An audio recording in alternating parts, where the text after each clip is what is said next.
And we're live. Oh, we are. Yeah. We're here right now. We're here in front of a live audience. On Thursday night. That's right. We're back again. PM in the PM. Pong and Mav in the PM. Thursday, April the 13th. And Mav just told me, you're like, wait, hold on. Sorry. Mav, I'll get to you in a second here. Okay. Uh-huh. I'm sorry, everybody. Got an imaginary producer in my ear right now. Hold on for a second. Okay. No, I understand, but no. Okay. All right. Hold on. All right, everybody, listen up. My imaginary producer that just came in my ear and kind of interrupted this whole intro here just told me that we have to do some disclosures real quick. Yeah. So I'm sorry, man. I got to do some disclosures. No, it's fair. Yeah. Get to the disclosures. Disclosures and warnings, because you are tuned in live to PM in the PM. Pong and Mav in the PM, but we got to let you know that this is actually not a podcast up front, that this is an adult daycare. And this is home of two man babies, in myself and Mav. And we don't actually discuss our opinions intellectually. We actually cry, scream, whine, complain, and bitch. And I've also got to disclose that all of that is done to try to influence all of you adults out there to not like something. That's what we do here. And I got to let you know also, as a side note to that we are not a podcast, that we are a clickbait show that simply only makes up things to complain about, because that's what drives numbers. Yeah. We want those clicks, Yeah. all of them, Yeah. every click we can possibly get. So, Right. I never even heard of our talking point this week before the other day, but then I found out, hey, all this outrage is online. So, hey, let's just run with it and see what happens on the show, because you know what? Guess what? It's going to obviously drive our numbers up. Well, and even if it's not outrage, Mav, we're going to make it outrage here. Okay, Yeah. we're going to make it outrageous here. That's true, because it's not, we're going to turn it into something that it's not for the sake of the show. Right. That's right. Correct. Yeah. Because that's what we do here. You will never hear us talk anything positive about games. No. About never any of the systems, about the golden age of gaming. That's all. That's all. Not. You've never heard any of that from me and Matt. No. Ever. We just whine. You guys all came here because you like watching us cry and scream and be big man babies about things all the time, because that's what we do. Yeah. So I had to get the disclosure warning again. The imaginary producer made sure, otherwise we can get in trouble with this. So I just wanted to make sure that the audience is well aware. We've been getting 150 people plus every week in here. So I just want to make sure you're all aware. This is what you're watching. So if you stay here, right, that's voluntary. That we're not forcing you to stay here, okay? So love you all, but I had to give you those warnings up front. So let's get into the show. That's not a podcast. That is just a big cry fest, okay? So we're going to get into that right now. So anyways, my brother from another, the one, the only, the owner of the Fun Speculation Network, along with the beautiful Miss Caitlin as well, who did an excellent job with our thumbnail, our clickbait thumbnail that brought all of you here, obviously, because that's the only reason why you show up is because of the clickbait. The one, the only, Fun Speculation, a.k.a. Mav. How are you doing, brother? Sorry for the delay there, but I did have to get that out so I didn't get in trouble. No, it's good. Dude in my ear. I got to also give a shout out to my wife for taking care of us in this daycare, that, because she puts up with a lot of my man baby stuff already, so when it comes down to podcast time, it's extra attention is needed for us. Yep. So thanks for looking out for us, and I'll let you know if the best powder. She powders the best. Yeah. It's pretty good. It feels nice. No more chafing. Takes care of those rashes. I appreciate that, babe. And thanks everybody for watching this clickbait money laundering scheme show that we're gonna have here. Big time. So we're gonna have a blast. I've been having an interesting week with games. I've been still sucked into the show. Ooh, have you really? Still playing with balls and leather and sticks? Yeah. Nice. It's my BDSM getaway. I love the show. I can't get enough of it. I don't know. I'm like super sucked in. I also did try some Ghostwire Tokyo, which was pretty damn cool. I didn't play that much of it because I had to get back to the show. But I've been playing in the other room, and I really want to play Ghostwire Tokyo in here because it has the mode that I can take advantage of with this monitor that is going to give me the best quality for that game, because guess what? They gave me options in that game. Yes, they did. So, in the other room, this isn't very clickbaity right now, Mav. You're talking about good things again. Stop. I'm sorry. I got to get back on track. I got to get back on track. Are you playing a season in the show, or what are you doing? No, I'm doing Diamond Dynasty. Okay, Diamond for Dynasty. The most part, but like it kind of runs into other modes as well. I used to always do Road to the Show, where you create your player and play on season after season and stuff. I did that for 20 years pretty much. So now I'm on to seasons, or not seasons, but Diamond Dynasty, where they have all these different modes within it. And the one thing I like about Diamond Dynasty, as opposed to other sports games like Ultimate Team or My Team mode, is you can get a lot of great cards absolutely free, like really high level cards, and it doesn't take that long and stuff. So I'm really enjoying my time with that. Of course, they have the option if you want to pay for the players, and you can get that, and you can buy the expensive card packs and all that kind of stuff. Course. But I've got a damn good squad now. I haven't spent a dime, and I haven't like put in an egregious amount of hours into it, like the no-lifers out there that just, play games all day. So I am really digging it, man. Loving it. Super smooth gameplay. The best thing about it too is they've figured out something with the online.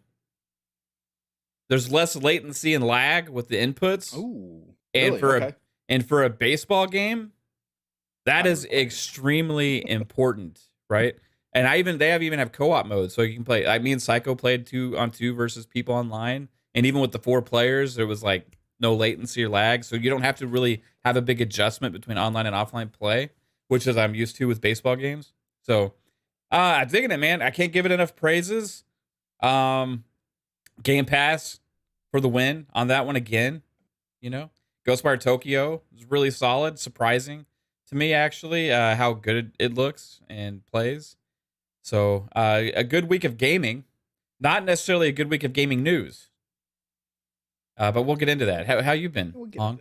I've been doing good, man. For the most part, I could say the same thing about real life every week, so I won't get into that. But gaming wise, again, still rocking on a Mass Effect Andromeda. I know 30 frames. I know 30 frames, but still rocking out on it, right? Still enjoying it, which is still allowed these days, no matter what you're about to hear in the next segment. It's still allowed. You guys are all okay to enjoy 30 frame games. Been doing that. Loop Hero. Fantastic. Again, I will tell everybody, download it, try it on Game Pass. It has addictive qualities, much like Vampire Survivors. You look at it and you go, how is this game addictive? And then you get into it and you start to understand it. And all of a sudden it starts clicking. And my, oh my, does that game eat up the hours, just like Vampire Survivors, where you were saying, just one more run. Let's just make one more run. Let's do this. So I did that. And then for the past couple nights, Mav, it has been Ghostwire Tokyo. So I'm going to talk about Ghostwire Tokyo because I'm actually playing a newer game, which I don't always do. And I know people like to hear about the new stuff. Ghostwire Tokyo already, to me, highly underappreciated. This is another game that didn't review necessarily well, according to a lot of people. Again, I don't look at that garbage. I don't remember what the meta was on it. I think it was in the 70s, I want to say, Mav. Yeah.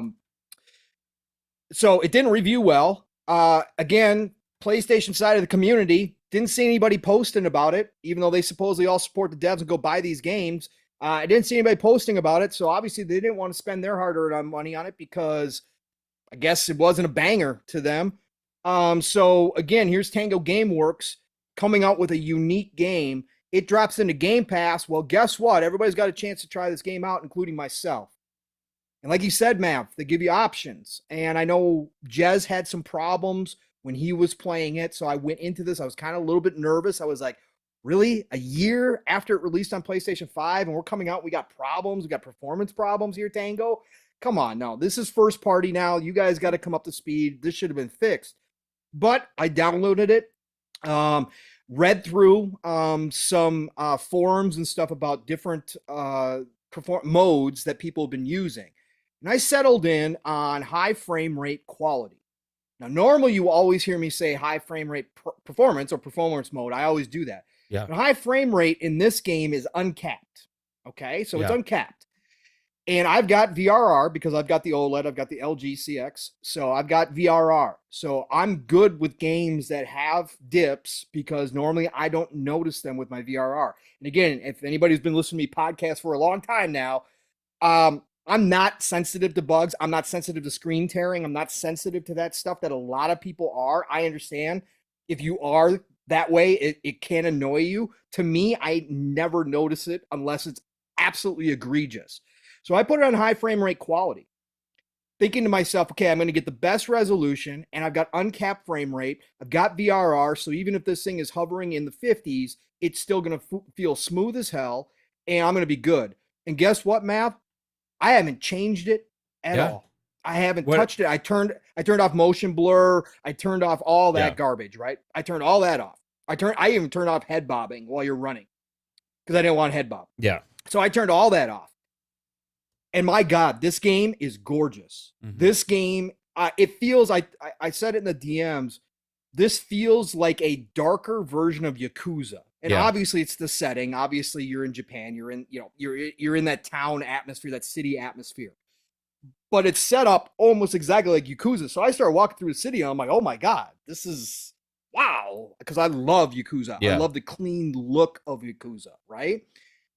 And then you start getting into gameplay, and you guys all know me. I'm not a horror fan, right? But I knew this game wasn't that style, that you had magic and you got weapons, you got all this different stuff. Plus, it's more psychological, just more, spirit realm stuff. I'm cool with that. So, but you walk through the first hospital, and I won't give away any spoilers for anybody who hasn't touched it yet, but I walked through the first hospital and was like, you know what? This is okay. This is a little creepy for me.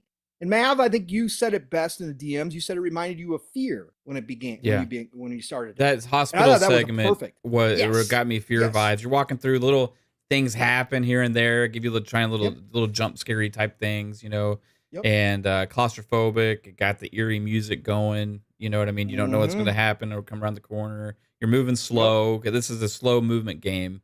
That adds to the tension a little bit, right? So I got Fear vibes walking through that hospital for sure. Yeah, for sure. And that was a perfect description of that setting.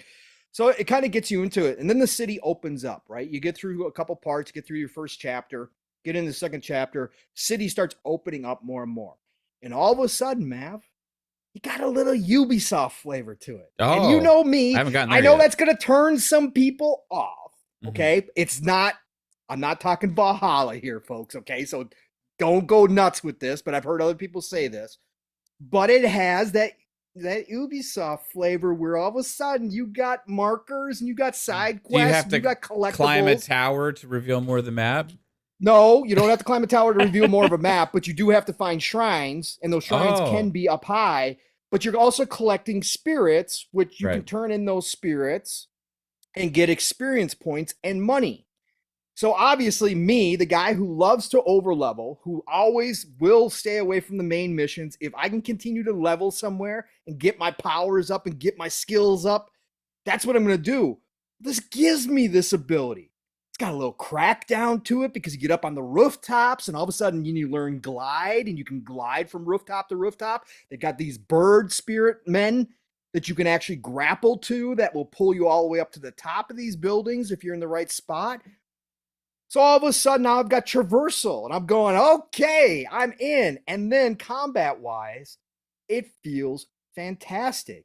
Each spirit, you get different spirit powers, obviously elemental, wind, earth, or wind, fire, water is what I've got currently. But they all do different things. They all have different capabilities. You run into a bunch of different enemies. You can sneak attack enemies. I put up a video last night where I took down 3 of them by sneaking, Splinter Cell style, classic Assassin's Creed style. Get up behind them, you get the 1-shot, 1-kill. Love it. Love everything about this game. The setting, the atmosphere. Tango Gameworks absolutely nail. This is an underappreciated game. I'm going to tell you that right now. Again, if you have Game Pass, you haven't downloaded it yet because you kind of been like, reviews weren't that great. Everybody kind of said it was meh. Go play this game. I am convinced, and I get more convinced of this. There's a lot of crossover in gamers between PlayStation and Xbox and PC and even Switch, that there's a general group of gamers that do like the same types of games, but there's obviously differences in those ecosystems and what's offered. And so when you get these PlayStation guys that are PlayStation only guys, and they like that heavy narrative driven third party action over the shoulder kind of game that Sony's now famous for, they kind of get themselves into a box. And any game that doesn't fit that box, especially first person games, there's a lot of them that are vocal, because obviously the hardcore are the most vocal, especially in our community, that you will hear, oh, that game's meh, that game's meh. It's just a style that they just don't enjoy, which is fine. Again, you don't have to. But what I'm saying is that those types of games that come to both consoles, that's why I always will play a game if I have an opportunity to try it out for myself, because I got in this game and I'm like, I don't know what the hell everybody's talking about. I don't know what the reviewers were talking about. I don't know what anybody was talking about. Now, is this like a 10 out of 10? No, it's not a 10 out of 10. But is this a great experience that's different enough from other games where you can walk in there and have some fun and find some things that you're like, wow, that's pretty cool what they did. Graphics, pop off the screen, colors, special attacks, the magic, all of it done well. And again, performance-wise, on my setup, very little hitches. I've had maybe 2 or 3 that I've noticed. Outside of that, running flawlessly, even with groups of enemies, even with my magic spells going out nonstop. All of that. So again, Ghostwire Tokyo, shout out to Tango Gameworks. Yeah.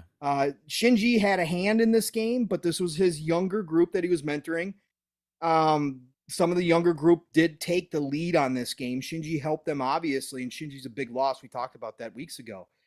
But Tango right now, between Hi-Fi Rush and Ghostwire Tokyo, I got a lot of confidence. These guys are going to continue to produce unique experiences for us. Variety, man. That we just not going to get. Variety, correct. Yeah. Hi-Fi Rush and Ghostwire Tokyo and Evil Within, all completely different. I know that Ghostwire Tokyo and Evil Within are both horror games, but that's the only similarity between them. Gameplay-wise, style-wise, everything's completely different. So you got a studio that's now proven to make 3 quality, different types of games with completely different gameplay styles, art styles, all that kind of stuff. And Tango was not one that we were even really talking about a lot after the ZeniMax Bethesda acquisition. So as a 2-team studio now, apparently, because they were able to put out Hi-Fi Rush and Ghostwire Tokyo within a year of each other. So what else could they be working on next? I think that we'll be a lot more excited for whatever the next Tango Gameworks game is, right? When it's announced. For sure. Yeah. As long as it's not Evil Within, because if I know everybody wants it and you guys can have it, that's fine. I won't be excited because I can't do it. I tried Evil Within and Evil Within 2, and I was like, nope, we're not going to do this. But no, I'd be happy if they did announce it, because I know a lot of fans want it.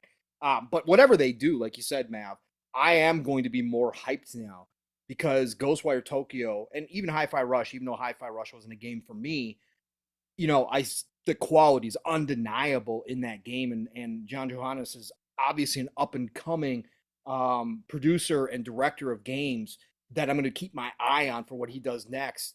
But even this younger team that did Ghostwire Tokyo, again, a lot of creative stuff in here. The Eastern flavor that I absolutely adore in games is here in droves, and they nailed it. And I just absolutely having a great time with this game. It's something I've been thinking about while I'm at work that I want to get home to and pop in. And, for a grazer, that says something. When a game does that to me, that says, okay, you found something here that you're really, really enjoying. And so, I can't praise Ghostwire Tokyo enough. And, again, anybody who hasn't downloaded yet, I understand, got a lot of games to play. Make some room and download it and try it and just see what you think, because I think you might be surprised by this one. It's really well done. So yeah. Yep. Awesome. But we haven't been negative enough for our theme of the show. Well, you know. Yeah. I know. We started out with the disclaimers, and then we went actually into positivity. Which yeah, is... we got it. It's like it's so hard for us not to be positive. So, we got to force this issue. No, we're always negative here, Mav. We're always negative here. We're always just scouring the news each week for something negative to say, especially about Xbox, because we both despise Xbox. Oh yeah, hate it. You want to say hi to the chat and get to our sponsor? Yeah, hi to chat, and then you do your sponsor. So shout out to the over 120 people already in our chat. Thank you all for being here. And again, if you didn't hear my disclosures early on, you can go rewind later on and listen to them. And you'll understand that this is not a real podcast, that this is an adult daycare, and these are two man babies right here, according to some people that just cry, scream, yell, and complain, and make up things to complain about to try to convince you all as adults that you should hate something. Don't listen to us. Don't listen to us, but that's coming up next segment. Anyways, but we all love you, so thank you for being here, everybody. Mr. Joanna Dark, shout out to you, sir, for dropping in here. Great to see you, brother. And no, I will not be trying Tears of the Kingdom. I'm going to talk about that. Maybe we'll hit on that a little bit later, because I did watch the trailer, but I'm not going to play that game. It still has no interest for me. Anyways, RSJ fan is in the house. Great to see you, my friend. Poison Maniac, OCD Gamer, Tony Grasso, the one, the only, is in here. Cyber Gunter 81. What's going on, brother? Eastside Vandal, of course, is up in here. What's going on, Eastside? Calarie, what's going on, Calarie? Great to have you in here. Nix, the one and only Nix. His avatar is completely black, so it's just funny because it's just, there's nothing there, and I almost always miss his. There's like a little design in there. So I'm trying to see what it is. It doesn't show up on my phone at all, so that's how I know it's Nix, because there's like one blank spot in the chat. It's always Nix. Superman, what is going on? Great to have Superman in here. 3-bit, what's going on? Y'all just crying. We're about to be 3-bit. Just wait. Tears are coming, man. I'm starting to get ready. Get the alligators going, man. 3-bit, great to have you in here, brother. Red Monkey Butt is in the house. What's going on, Red Monkey Butt? Great to have you in here. The one, the only Phasma is in here. Phasma, how are you doing, my friend? Great to have you in here, sis. Saint Reborn 311, what is going on? Of course, one of the frauds is in the house. The blue one, what is going on? The blue one, how you doing, brother? Lore Master Jasper actually guy is in here. He was doing some actualing last night on your show, Mav, that you guys had, which was fantastic. I love Lore Master. He always coming in here. 108 Dragons TV, what's going on, Lemon? What's going on, brother?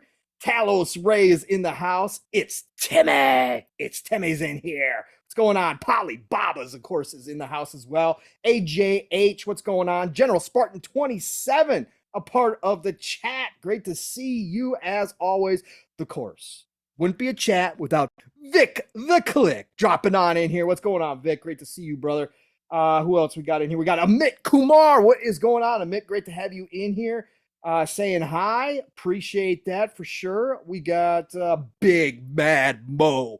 What's going on, brother? Great to have you a part of the show as well. We got King J79 in here. We got Miguel in here. We got the beautiful Caitlin. I'm not going to forget you this week, Caitlin. I'm not because you hated me last week, so I'm not going to forget you now.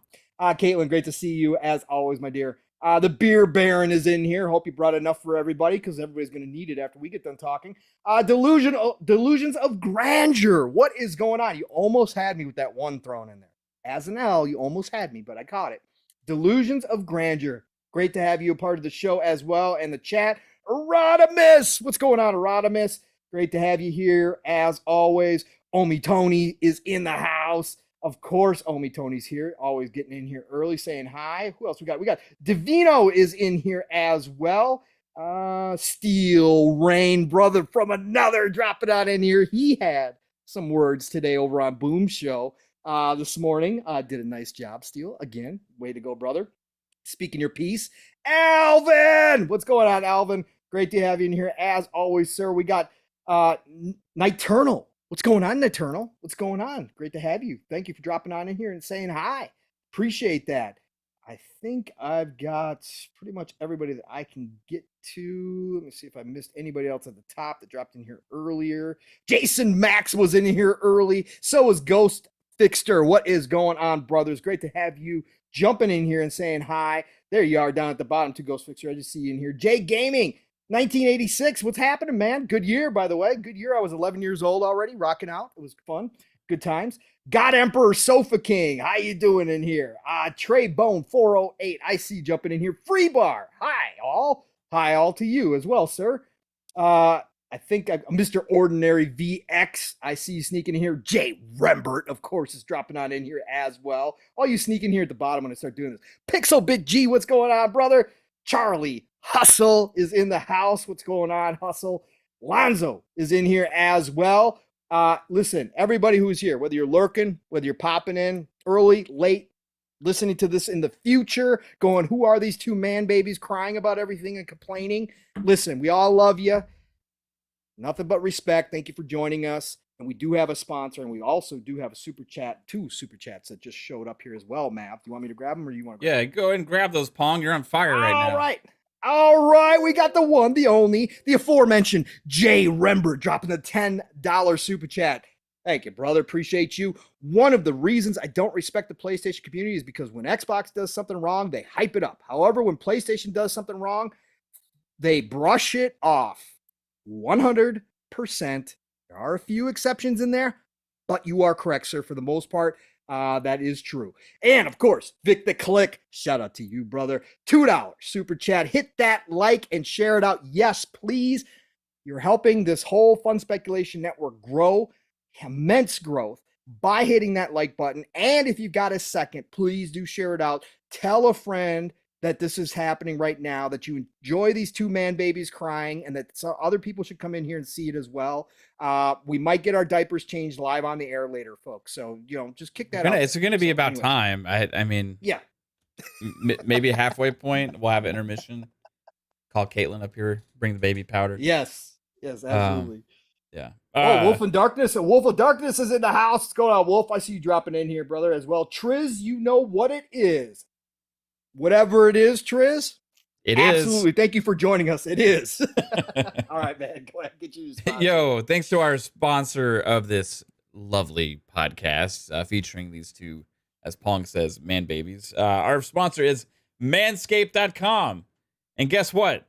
These two man babies can grow facial hair. So, sometimes we need to shave it.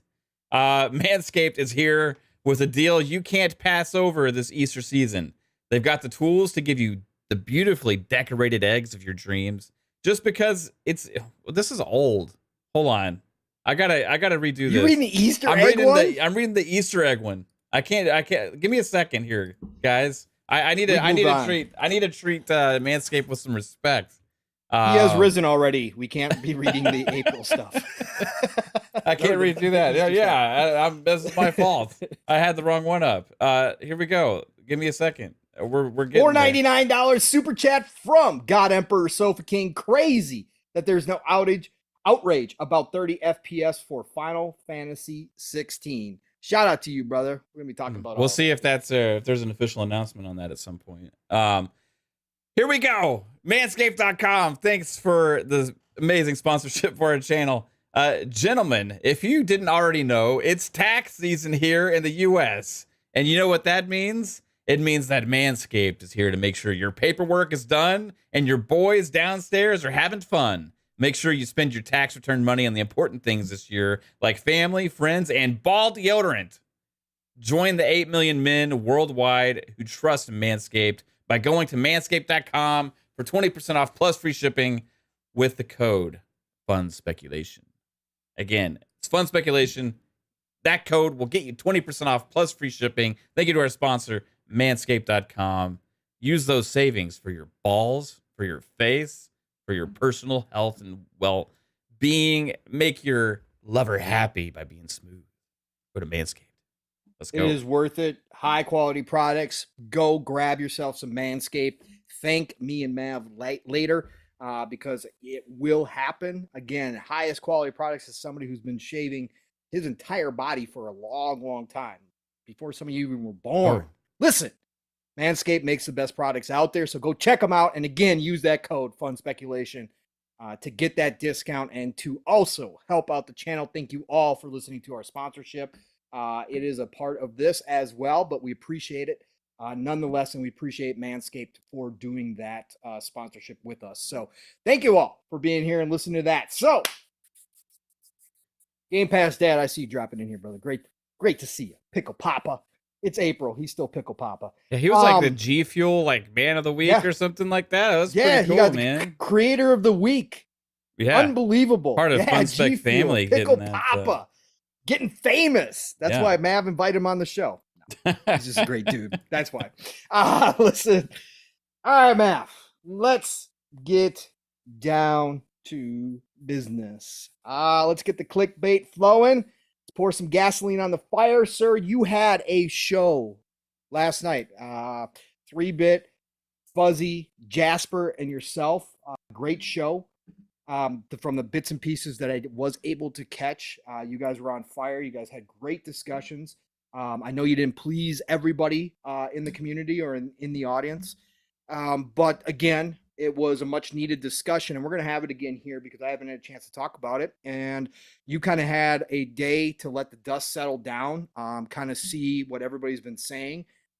And this is obviously, for whatever reason, always an emotionally charged situation whenever there is criticism leveled at Xbox or any of their studios in any way, shape, or form, whether it is deserved or made up, whatever your belief is. I don't know why this is so emotionally charged, folks. This is a grown-up discussion. We can say this is a kid's hobby, but guess what? We all grew up in this hobby, and that's why this hobby is now the world's largest entertainment form. And guess what? Other industries get criticism just like this. Movies, television, Netflix, it don't matter. There's criticism leveled at everybody when it's necessary, from fans and haters alike. And just because we're fans of or biased towards one certain specific product or company does not mean you are outlawed from speaking out when you believe that there is something wrong. And again, nobody's telling you you have to agree ever. Mav and I aren't, despite our disclaimer in the beginning of the show, trying to convince you all as adults that you need to only believe our way. We have never been that type of show. We started this show simply to express our opinions on topics that range across the entire industry. And that goes for the entire Fun Speculation Network. And what we don't do is we don't come on here, put on a smile, and say everything is fantastic, folks. Everything's great. We love everything.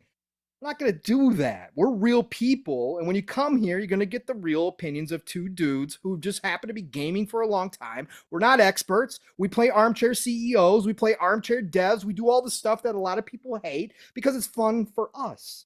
Hence why Mav named his channel the Fun Speculation Network, because it is all fun at the end of the day. But we do take on some serious things. And one of those happens to be this week, Redfall, a highly anticipated game. Both me and Mav extremely looking forward to this game. I love Arcane. I'm an Arcane fan. They haven't made a bad game for me. There's people out there who say, well, Prey really wasn't the one, or Dishonored wasn't the one, or Deathloop wasn't the one. I love what Arcane does, and I look forward to every single one of their games. And I was especially excited when I started seeing Redfall because they were trying something different. And they were going in a new direction. And they were going to do a co-op multiplayer that never, they hadn't done before. And so the hype was real for May 2nd when this game was going to drop, right? And it just kept building. Mav and I are both on record as saying, we'd seen enough of Redfall. We're sold. They don't have to show us anymore, right? So Arcane decided yesterday to come out and drop information 3 weeks prior to launch, after already taking pre-orders, after promoting the discount that you can get within Game Pass for their Bite Back version. I think it's Bite Back. Is it Bite Back version? I can't remember what the name is. I know Bite Back, I think. Yeah. Yeah, Bite Back version. You can get a discount. They started selling that, all that good stuff. Cool, awesome. But they decided to come out yesterday and drop a little piece of news. And again, depending on what side you're on, either this is great news or not so great news. Pure and simple. And that's fine. Again, no problems from me. I will not tell you that you're wrong on either side. But man, they decided to drop the news that at launch, Redfall on Series X will be 4K 30 frames. And on Series S will be, is it 1080 30 or 1440? 1440 30 on Series S. 1440 30. Yeah, I couldn't quite remember. 1440 30 on Series S, and that they will be at a later date, quote unquote, patching in a 60 frames mode. So this started, of course, a forest fire. Because again, we are now almost 3 years into this new generation. Most of us, or a lot of us, either bought the $500 Series X or the $300 Series S. And when we bought those, what we started seeing was a lot of 60 frame games, something that, you know, we saw sporadically in the past. There were certain games, obviously even Nintendo NES back in the day, you know, Mario games were 60 frames, and we didn't know what we were doing back then. We had no idea what any of this meant. But we saw sporadically 60 frame games, you know, 360 era, you know, Xbox One era. Obviously, we started seeing more. But most of us that grew up on console that hadn't played on PC, 30 frames was the norm. We got used to it. 30 frames is 30 frames. Again, I still to this day am somebody who does not have a problem with certain games being 30 frames. I go back and play old games. Again, I'm playing Mass Effect Andromeda at 30 frames, and it doesn't bother me that much. So I'm not even the hater. But obviously, we started with the Series X and the Series S. We were sold that these systems, now moving from the Jaguar cores to the x86 architecture, closer to computers, closer to PC, than it's ever been before with our consoles, with our home consoles, was going to mean we were going to see a bump in performance. And that included 60 frame games. That included 120 frame games.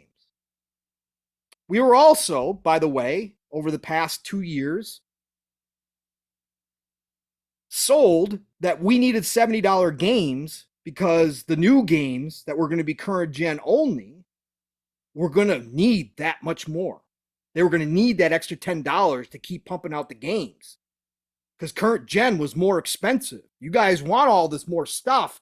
We got to get an extra $10 out of you. And yes, Game Pass, certainly on Xbox's side, does level that playing field in a lot of ways. Not going to take that way. You already know how I feel about Game Pass. Greatest thing that's ever been created in video game history to me for the type of gamer I am. But with Redfall 3 weeks away from launch, they have been showing it off at 60 frames everywhere. And yes, we are all educated and intelligent enough to know that yes, it's been on PC. Yes, that has happened in the past, that we've gotten PC performance videos nonstop, and then all of a sudden it drops on console and it's like, what the hell happened? What is this?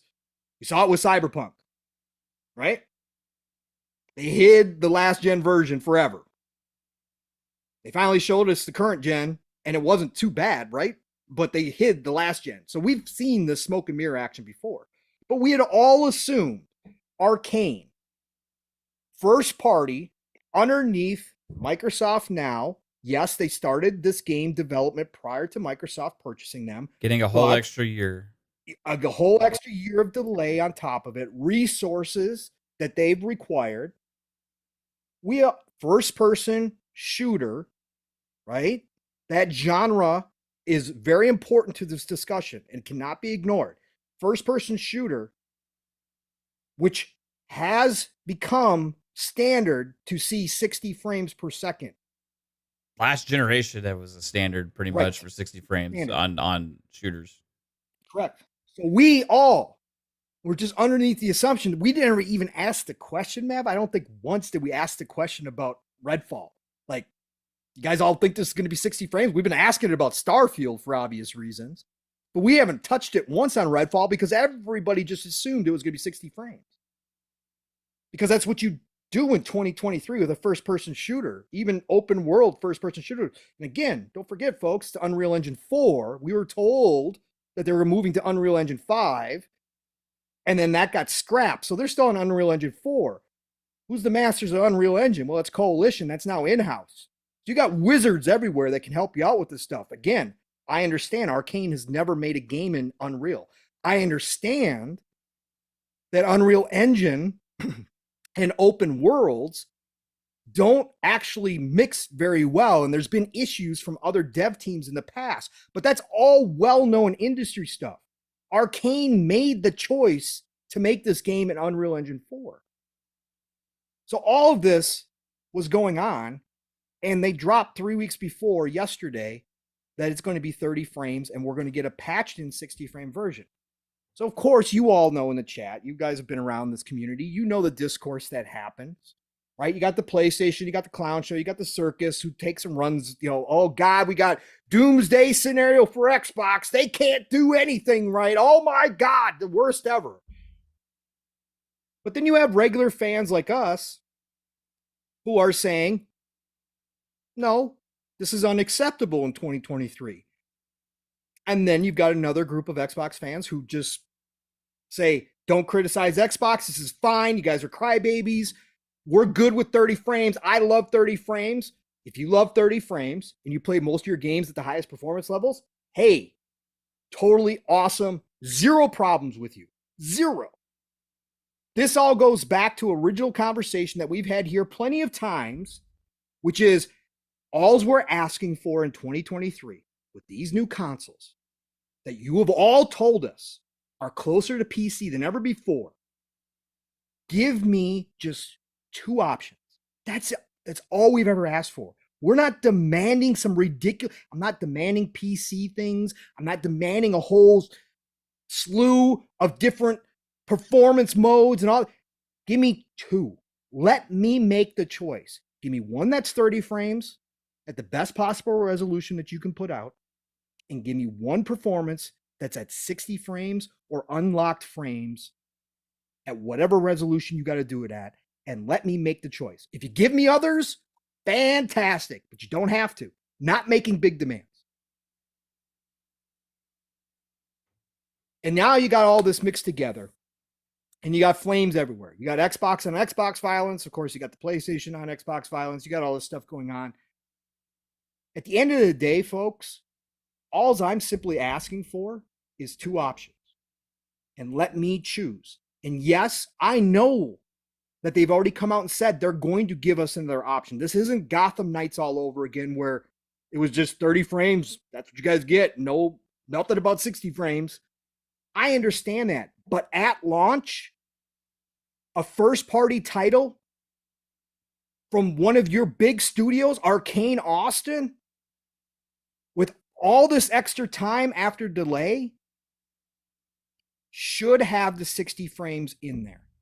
And the fact that they came out and announced that they're going to patch it in later means that it was a feature that they planned on from the beginning, but they chose to cut to prioritize something else.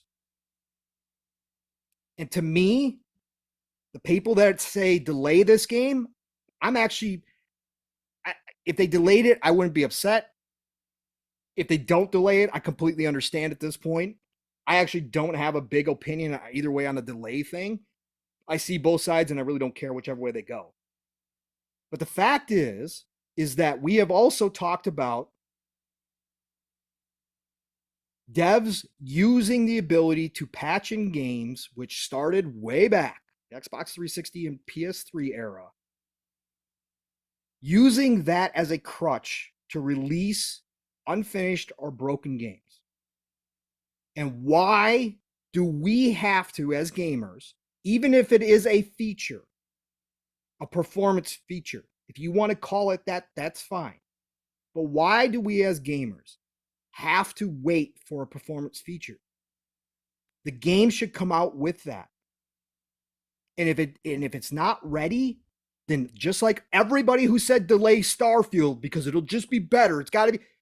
You should all be saying the exact same thing, but I've seen a lot of people who are saying delay Starfield who all of a sudden are on the opposite side of this. If it's not ready, then push it out. This goes back to the other thing that we talked about, Mav, and I'm going to turn it over to you. I've gotten my piece because I know you had last night, and I just want to get my piece out now, and we'll kind of have a conversation here. But this goes back to the other thing. The 12-month deal that Xbox decided to do last year was the dumbest thing they've ever done. I said I liked it with the biggest caveat that I've ever given an opinion. And I said, if you actually get all those games out within 12 months, I like it. The reason why, personally, my opinion, no information, no nothing. I do believe we still have a scenario here, Mav, where they knew the 60 frames was not going to be ready. But Microsoft internally made the decision to get Redfall out May 2nd so that they didn't have a scenario where their three biggest first-party games, Starfield, Forza, and Redfall, all missed that 12-month window. It's bad they got two, and we talked about it, that are going to miss. But internally, I think they looked at themselves and said, there is no way we can ask our fandom to be okay with all three of those games missing that 12-month window. Redfall, Arcane, you guys got to get it out. Do what you got to do, but you got to get this thing out. And Arcane came back and said, okay, 60 frames isn't going to be ready, though. We can't keep it stable. We're going to have to lock it at 30. We'll give them 4K, but it's going to be 30. And Microsoft, everybody said, okay. And I think that's why we didn't hear a word today about anything. We didn't get any, Phil Spencer tweets. He's done it in the past when they first delayed Starfield and Redfall. He came out with a tweet and apologized and said, hey, we know we got to do better. We didn't hear anything today. And they heard the blowback because Xbox hears everything. They pay attention to the community. So they know it's out there now. But I think that's why, because internally they made this decision and this was their call. Again, it's my opinion. If I'm wrong, I'm wrong. Just kind of looking at the situation. Mav, give a recap of kind of what you went through yesterday and talking about it and where you sit today after kind of everything settled down and you kind of been listening to everybody's thoughts and opinions, as everybody kind of debates what this means overall. Yeah. I think it's interesting because you see like a lot of people complaining about the people that are complaining. First off, right? And that's like, I see as much of that as I do like the people that are actually talking about the thing. If somebody wants to say, I don't care, I'm happy to play it at launch, cool. Somebody wants to say, I'm not happy, cool. But then some people are saying, I'm not happy about the people that are unhappy. So it's just a weird energy out there, and this happens anytime that there's like negativity regarding Xbox, or especially Xbox, because this is an Xbox focused channel. Let's just be real, right? We cover everything, you know what I mean? But like, we all our primary platforms here for everybody that's a panel member here is Xbox or like maybe PC, right? And so we talk mostly about that, and people get accustomed to a lot of positive talk and all that kind of stuff. And when there's negative discussion, it's like fake outrage, man babies, cry babies, stop your whinging and all that shit. It's like, it's just interesting what happens. But this is a discussion because it's a legitimate thing. Like, it's not something that people are making up. This took off. I didn't see this until halfway through the day yesterday. Like, it was like later in the morning or something. Yeah. And I saw it and I was like, whoa, this is a big deal, like, and it is. It is a big deal. And I'll tell you why it's a big deal to me. It's not just that a game is 30 frames, right? Because I've given other games a smoke for that. Gotham Knights on this same channel, I was very critical over that because it was a game that I was extremely looking forward to, one of my most anticipated games last year. Right. That news came out, like, what the fuck is going on? And I have that same feeling now, except that it's even harder. And the main reason is because as Xbox fans, as Xbox consumers, as people that have been subscribed to Game Pass or invested in the ecosystem for the last 6-7 years, it's been a little bit rough at times. There's been slow goings with some of the first party content. They're invested. We believe in the future of all this stuff, but we've been asked to wait. Yeah. We've been asked to wait. We've been asked to wait. And we've been asked to wait. And last year, we're supposed to get these games in 2022. And guess what? Again, we were asked to wait. Then they did the whole 12-month showcase thing. And like, hey, you're not going to have to wait much longer, everybody. We got these games. Some of those games get pushed out of that 12-month window. One of the bigger ones was left. Minecraft Legends is still happening, right? Or the first party. Aura doesn't hit in that either. So you really want to go. If they moved Redfall, you'd be 4 out of 5, really, right? So and we got the surprise and Hi-Fi Rush. We got the surprise and Hi-Fi Rush was amazing. We gave that huge praise. We're like, wow, way to go, Xbox, way to fucking nail it there, you know. But we've been asked to wait on so many things, and is this what we've been waiting for? Is this what we've been waiting for day one at launch for our first-person shooter to be fucking launching at 30 frames per second? When that was a standard last generation for years? They can't just push it back another month or two. And it's not like it's not possible. They've said it's coming later. So that tells me it's just not finished. Phil said last year, when he made these announcements of these delays, we can go through and actually read his tweet that he said. I mean, he was saying these decisions are hard on teams making the games and our fans. While I fully support giving teams time to release these great games when they are ready, we hear the feedback. Delivering quality and consistency is expected. We will continue to work better to meet those expectations. Is this better? Is it an expectation that most gamers have to play games now at 60 frames? Almost every fucking game that comes out has a performance mode. And especially a shooter. And we're asked to play a co-op online multiplayer first-person shooter at 30 frames. I can't do that anymore. I've moved past that this generation. I don't want to go back to 2013. I don't want to go back to 2014 before the 1X and the PS4 Pros kind of changed the game on a lot of things. Even then, we were still getting a lot of shooters at 60 frames. And now we're asked, hey, just wait. For everybody that likes to play games at 60 frames, just wait. PC players get it. Do you not respect the console player anymore? Like, what's going on? Like, give us the option. If the option ain't there, it ain't ready, don't put the game out. And don't set arbitrary fake deadlines that you have to meet in order to put that pressure on the devs, because it's not Arcane's fault, in my opinion, here. They just needed a little bit more time. And if you're really going to stand behind that quality and consistency expectation, then don't release an unfinished game. It's just as simple as that. I mean, we've waited. We've been patient. We've been singing the praises. Just wait, everybody. This avalanche of fucking games is coming. How many times have you heard that here on this channel? Everybody, this avalanche of games is coming. Game Pass is going to be fucking amazing. All these games, they're going to fucking hit. We're going to have Minecraft Legends. We're going to have fucking Redfall. You're going to have Starfield. You're going to have Forza Motorsport. You're going to have all this shit. It's going to be fucking amazing. But wait, 30 frames on Redfall? That shit doesn't hit. Well, I'm waited for that. I'm going to wait longer because I ain't playing it at 30 frames. And this isn't fake outrage. I was excited to play this game, but I'm going to be waiting. Mm-hmm. I'm going to be waiting more. And people that are content or whatever, be played at 30 and I'm happy for you. Cool. You know, go for it. Like, no disrespect to you whatsoever. Nope. But in this day and age, that should be unacceptable for a game like that to launch without that performance mode, without that option. It's just ridiculous. I'm sick of waiting. Yeah. This was supposed to be, this is supposed to be the time. And if you ask me to wait a little bit more longer and the game's actually finished and complete, I'm happy with that. Right. Just be real and upfront about that instead of this half-ass, hey, we'll fix it later. Don't worry, guys. Don't worry. What's later? Yeah, what is later? They didn't even say soon.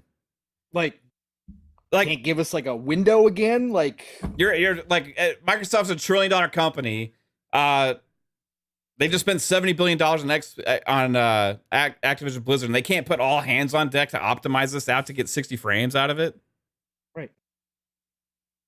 That's the question, right? And that's why, again, we talked about this plenty of times, right? There's a lot of questions out there. There's a lot of intellectual dishonesty questions as well about Microsoft and management and Phil and studio management, all this kind of stuff, and these acquisitions. But I think there's a lot of fair questions out there that have yet to be answered. And every time we have one of these situations, it just lends itself to those questions continuing further and further on. And some of you can say, oh, I don't give a shit about any of that. I don't care about any of that. That's fine. You don't have to. Again, we talk about this stuff here because we are interested in this, because I do like the business side. I do like the behind the scenes stuff. Again, this industry is so secretive. That's another thing that doesn't help them in these situations, because they're so damn secretive. They can't come out and simply be upfront about this stuff, and they have to wait. You're not going to tell me that you guys did not know about this until right now, that you guys just made the final decision 3 weeks before launch when you're already started taking pre-orders, that now, oh, we're not going to get that 60 frames mark. No, if you came out and told me, well, we'll have a patch within the first week for it, okay, then I would understand. Something happened. You guys had to wait a week. Yeah. You need an extra week, and you're not going to delay the launch because you're just going to launch it, and then everybody that wants to play it will have it a week. That's fine. But to come out and say sometime later, is that a month? Is that 6 months? Is that a year? Like, are we talking major problems?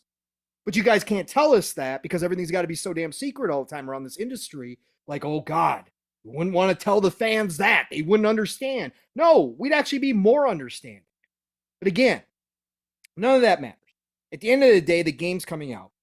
Okay, they haven't delayed it yet. You know, could we get a surprise tomorrow that they're going to delay it? Sure. I personally don't think they will. I don't think they will. I think it would, honestly, I think it would be for the best. Like, if you could say it's a month delay or whatever, right? And you could actually get this performance mode done. Yeah. They could come out and do a complete 180 on all this PR and all this stuff, right? They came out and said, we need like 3-4 more weeks or whatever, and we'll have the performance mode at launch. Give us a little bit more time. And we understand, we hear you consumers, we hear you gamers, but we want to launch the game as a complete experience for all gamers, right? Yep. And if they came out 100%, all of this changes, right? All of this changes. Everything that everybody's saying, all that kind of stuff. There'll be some that are unhappy. They have to wait a little bit longer, absolutely. For sure. Absolutely. You know what I mean? Yeah. But at the end of the day, even for those people, when the game comes out, it'll be a better experience. Right. So when the game launches, there will be a better launch, which is the most important thing, right? So for me, it's the right thing to do, but I don't know if they're going to do it. Like Jasper made some good points last night when we were talking about, marketing and all those dollars and stuff. Oh, yeah. And for me, it's like, at that point, that money's already spent, right? And you got to look forward for protecting the future of this game and the investment of it. And I think, cut your losses where they are now and make sure you do what's right. And that's what I would do, but I don't know if it's in the cards, right? I highly doubt it. We'll see if they have the balls to do it. I don't think they do. I just, there's a lot that goes into the. Again, I uninstalled the pre-install. Okay, I uninstalled. I'm not playing. Even though I'm cool with 30 frames in certain games, if this was a completely solo arcane experience, I probably would still play it because I've gone back and started playing Dishonored 2, which does not have the FPS boost and all that kind of stuff. I'd probably play through it. But because I know I want to experience this game, not only in solo, but also in co-op with you guys, I'm not going to play it. I'm going to wait for the patch. And there's no reason to. I got Age of Wonders 4 coming. Now I got Company Heroes 3 at the end of May. Yeah. Like, I'm loaded up with stuff. Like it's ridiculous. I was hyped for this game, but my FOMO, like I said, is 90% gone. There's very few games that still get me like, okay, no matter what, I'm going to play it. I already admitted to all of you a long time ago that if Starfield shows up at 30 frames, I'll be back here talking about how unacceptable it is. But if you don't think I'm not going to be playing Starfield, you got another thing. I'll be playing Starfield. Okay, I'll be playing Starfield at 30 frames, 25 frames, whatever it is. Right? But for the most part, my FOMO's gone. So with Redfall, as much as I was looking forward to it, I uninstalled the pre-install and I'm not going to play it. Right? But again, criticism, I don't understand why criticism that's fair, and this is fair criticism, okay? I can't convince you if you think it's not. I'm not going to try to convince you that it is anything but fair, but I'm telling you that Mav and I don't come on this show or any of the other shows that we're on looking to talk about something like this with a game, whether it's Redfall or anything else. We've been hyping up Microsoft and Xbox's year nonstop. We were hyping up last year until it all fell apart. And then we said, well, okay, this is it. Like, it's got to start. Like Mav was saying, the avalanche is coming. And we've been hyping this up nonstop. We've been hyping up Redfall. I was one of the first ones on any of the shows out here talking about how Redfall was not a Left 4 Dead clone, as everybody was saying. I was like, you guys, this is Arcane. They do things differently. Like, this is going to be a different style game. I was one of the first ones out here talking about that on shows because that's how much I love Arcane. So this is the last thing I want to criticize. But it is important because, again, just like anything else in life, I'll never understand why some people act like developers and studios are doing this out of the goodness of their hearts and that we are just supposed to accept whatever they give us and be happy about it no matter what. Like, we can't have any expectations whatsoever. Again, I hear this saying more and more, and it bothers me. It's a miracle that games are made.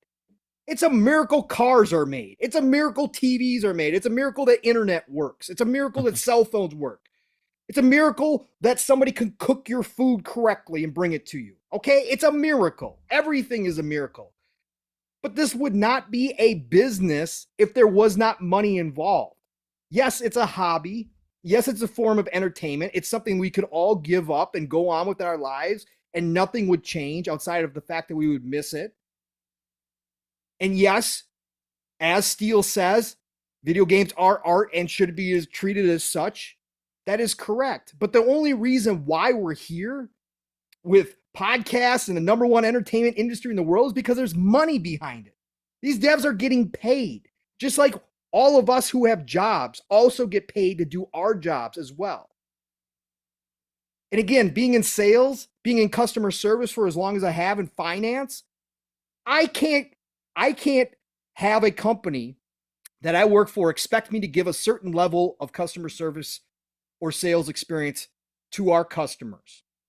And then if that customer complains, turn around and look at him and say, you're just lucky you got any kind of service. It's a miracle I gave you any type of service at all. It's a miracle that I'm here. It's a miracle that I'm talking to you. It's a miracle. That would not fly. Like, you'd be fired, right? That's how this is how devs and studios operate their businesses. So if a business is going to put out a product, and I'll change this over to cooking, right? Let's say a studio, because a lot of them that's exactly what it is. They're cooking up stuff. They're making stuff. It's creation. A chef does the same thing. Now, a chef can bring out a steak that you ordered medium rare, and you look at it and it's well done throughout. Now, you can be that person, which is fine, and sits there and just eats it and says, boy, it's the best steak I've ever had. And you're chewing on it and pulling out teeth. But a lot of people, a lot of us, if we order it medium rare and it came out well done, would be like, hey, you guys screwed up. Chef didn't do it right. Like, this is what I was expecting. Please send it back. Or let's say they bring out the steak and it looks great. And they did it the way, but the waiter looks at it and he says, hey, chef told me mashed potatoes will be coming sometime later. What? Yeah. Mashed potatoes. Yeah, they'll be coming sometime later. Well, what's later? Well, just later. It's going to be sometime later. Don't worry about it. We're going to patch those potatoes into your plate. It's funny. Like, it reminds me of so many situations. Like, Right. I think we've all been in this situation. We've been at a restaurant. We're eating with our family or whatever, friends. And like, everybody gets their food, but you or like one other person because they just forgot to make it. Right. Yes. So like, let's say that like half of the table is 30 frames, guys. And like the other half is 60 frames, guys. Right. Like, I can't fucking do anything but 60. And the other's like, I'm happy with 30, right? The 30 frames guys all got their fucking plate, right? Right. But there's like a few of us over here. It's like, I can't eat that. I don't like it. It tastes bad. You know, it's terrible. So like, yeah, don't worry. We're still working on your 60 frame steak. We'll bring it out to you later. And you're sitting there and you're like, oh God, I'm waiting. You know, everybody's in a bad mood. Your friends all finish their shit, or they finish their food, and then they finally bring in your table and like, everybody else already ate. I don't even want it anymore. And it's not the 60 frames people's fault, right? It is on the restaurant, on the chef. It's an expectation. That steak was on the menu. It's an expectation, right? And you had an expectation to be delivered at the same time, right? So again, you wouldn't turn around and the chef wouldn't come out and be like, it's your fault that you have a problem that you didn't want to wait. I could still eat that nasty shit if I wanted to, but I don't want it, you know? Like, I ordered it as a 60. It's an expectation that's set. And they, in this case too, Xbox and Red and Arcane, and they set the expectation with all their gameplay trailers. Correct. They set it. You know what I mean? Like, so do we have to? Confidence is a huge thing, right? Going forward, like when you set expectations and you want to instill confidence in your consumer, one thing to keep asking people to wait is not one way to instill confidence.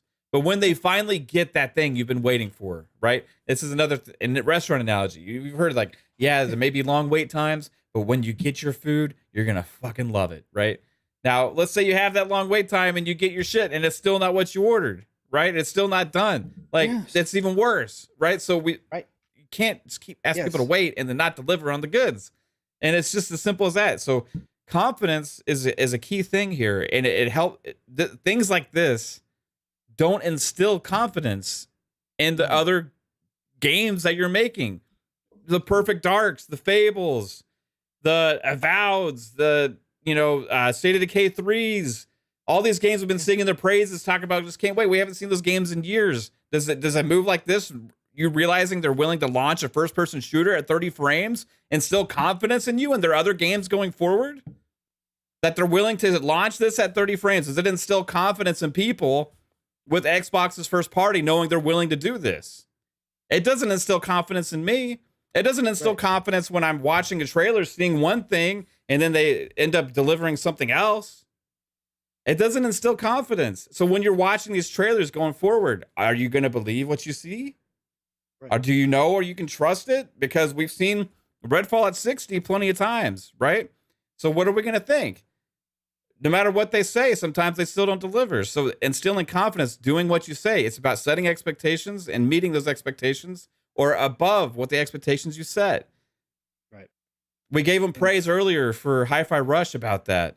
Finally with that Dev Direct, they nailed it. That Dev Direct, they didn't just set the expectations, they exceeded them. They did so good. We were so proud of what they did. If you came here, you would have heard any criticism.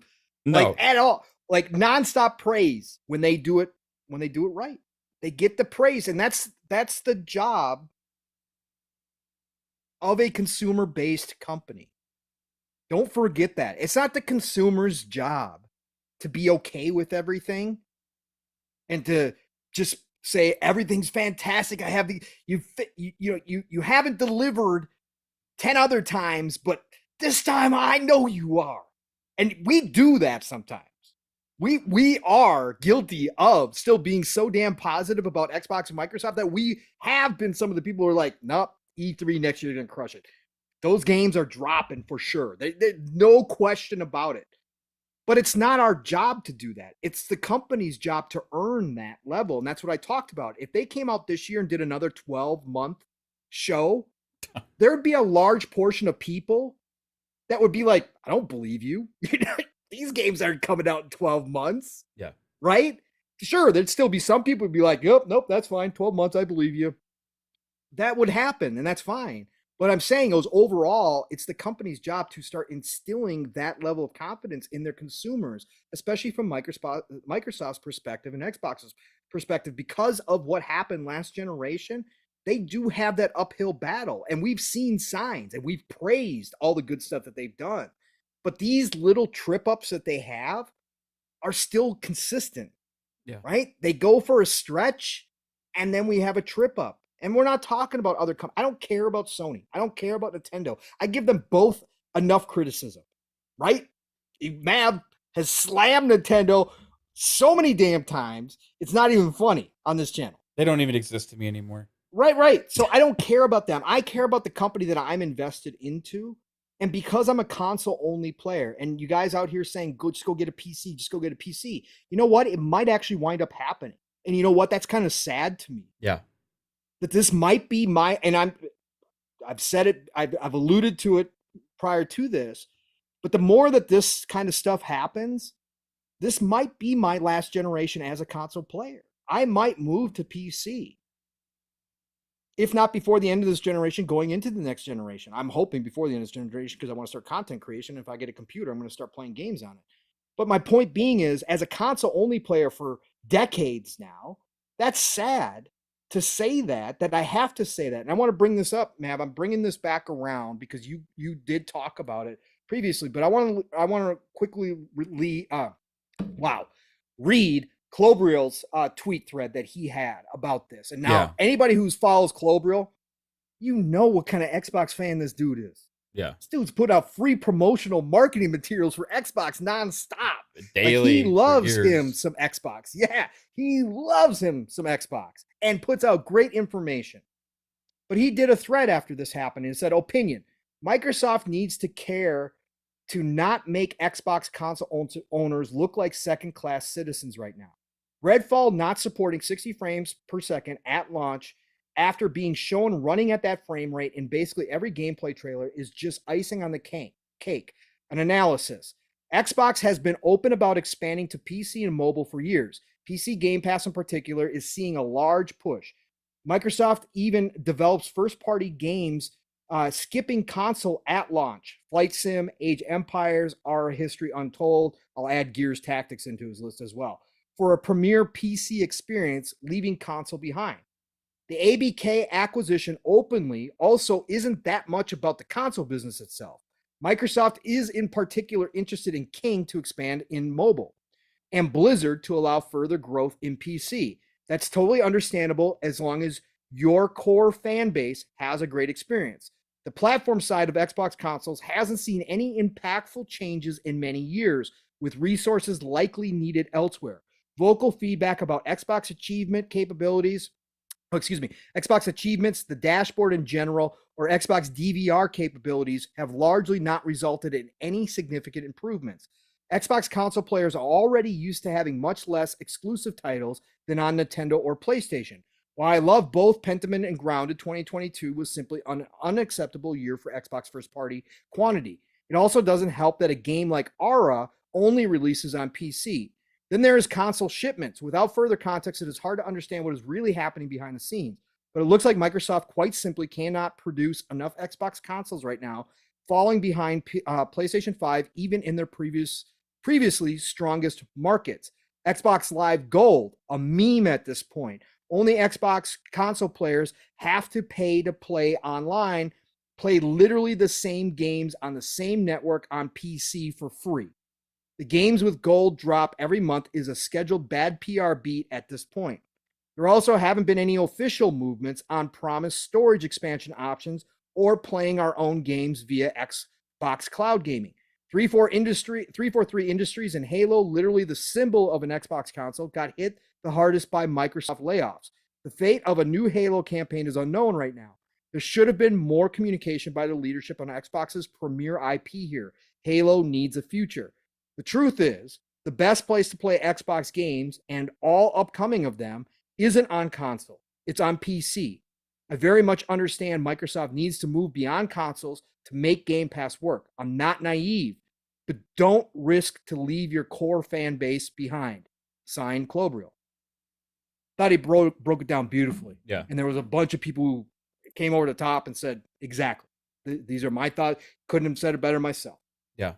Very to the point. Precise, Yes. like exactly. Right. Yeah.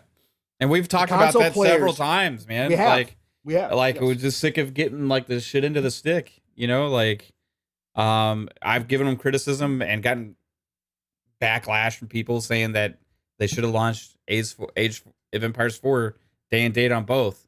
And I said, Right. like, don't do it on both until it's ready on both. You know what I mean? Right. Like, because when they made that move to put console games on PC back in the day, it takes more time. Right. And we're all happy. I was like, fine. Yeah, that's great. You know what I mean? Like, more people get to play the games, you know, like, Yep. I'm happy for that. I love the way the ecosystem is growing into all these different places, cross play, cross save, the progression, all that kind of stuff. I love it. Cross buy, amazing stuff. Amazing. I'm so invested into that. It's great. Correct. Yep. But console players are the only ones asked to wait for those games now. Mm-hmm. And it's weird. And now in these situations, console players are asked to wait for full feature sets. Right. Correct. And it's not entitlement or unrealistic expectations. At least I can speak for myself, and I can speak for you, Matt, because you and I talked about this so much. It's not unrealistic. I know that I bought a $500 console. I didn't buy a $1,500 PC or a $3,000 PC. So I don't have unreal expectations like I should be seeing 4K 60, as I saw some people putting out there this week. Like, oh, all you guys demanding 4K 60. No, not at all. I understand that the consoles can't do that currently, the way they're set up. I'm not asking for that. Right. I'm not asking for PC. I'm not asking for path tracing in Cyberpunk like a 4090 can barely handle without DLSS 3. I'm not asking for that on my $500 console. I'm asking you for two options at launch of games in this generation. Give me a performance mode and give me a quality mode. That's it. Yeah. I'm not asking to go in and ultra high, different settings and all this. Not asking for any of that stuff. So this is not entitlement or unrealistic expectations. In fact, Pong, I put a poll up, on Twitter, and said it's got a 430 votes roughly. Should a 60 frames per second optional mode be in expectations of games on Xbox Series X and PS5? Yes. Well, it's not an unreasonable expectation because 85.5% people say that yes, that should be an expectation of an option for that mode. It's not saying the standard has to be 60. It's saying the standard has to give a option of 60. Right? Because you can have people that love the ultra fidelity stuff, right? 4K 30 with ray tracing, bells and whistles, all that kind of stuff, right? And I don't want to take that away from people that like that, right? So if you make it default 60 and nothing less, that will take that away from people that enjoy that experience. That's correct. Why I'm saying, that an option should be standard. A 60 frames performance mode, secondary mode. If you can't hit 60, like you said, unlocked. Plague Tale Requiem even did this, right? They had like a 45 frames mode that made the game a lot smoother. I actually didn't mind it. Right? Like there's certain things like certain games do. Like like I shouldn't be able to go buy a Steam Deck and play this better than on an Xbox console performance wise. Yeah, and real quick for the people too that say, well, this is a small percentage of the people that are gamers, and the masses don't care about 60. They don't care about this stuff. You know what I'm going to turn around and tell you all? If you go that route, if that's the way that you're going to go, I don't deny the fact that we are a small percentage, but I'm going to tell you the masses don't care the difference between native 4K and upscale 4K. Yeah. They could care less, and they couldn't tell you what the difference is. If you showed them side by side 1440 versus 4K, they wouldn't be able to tell you the difference. The upscaling is pretty damn impressive. On the upscaling is very impressive.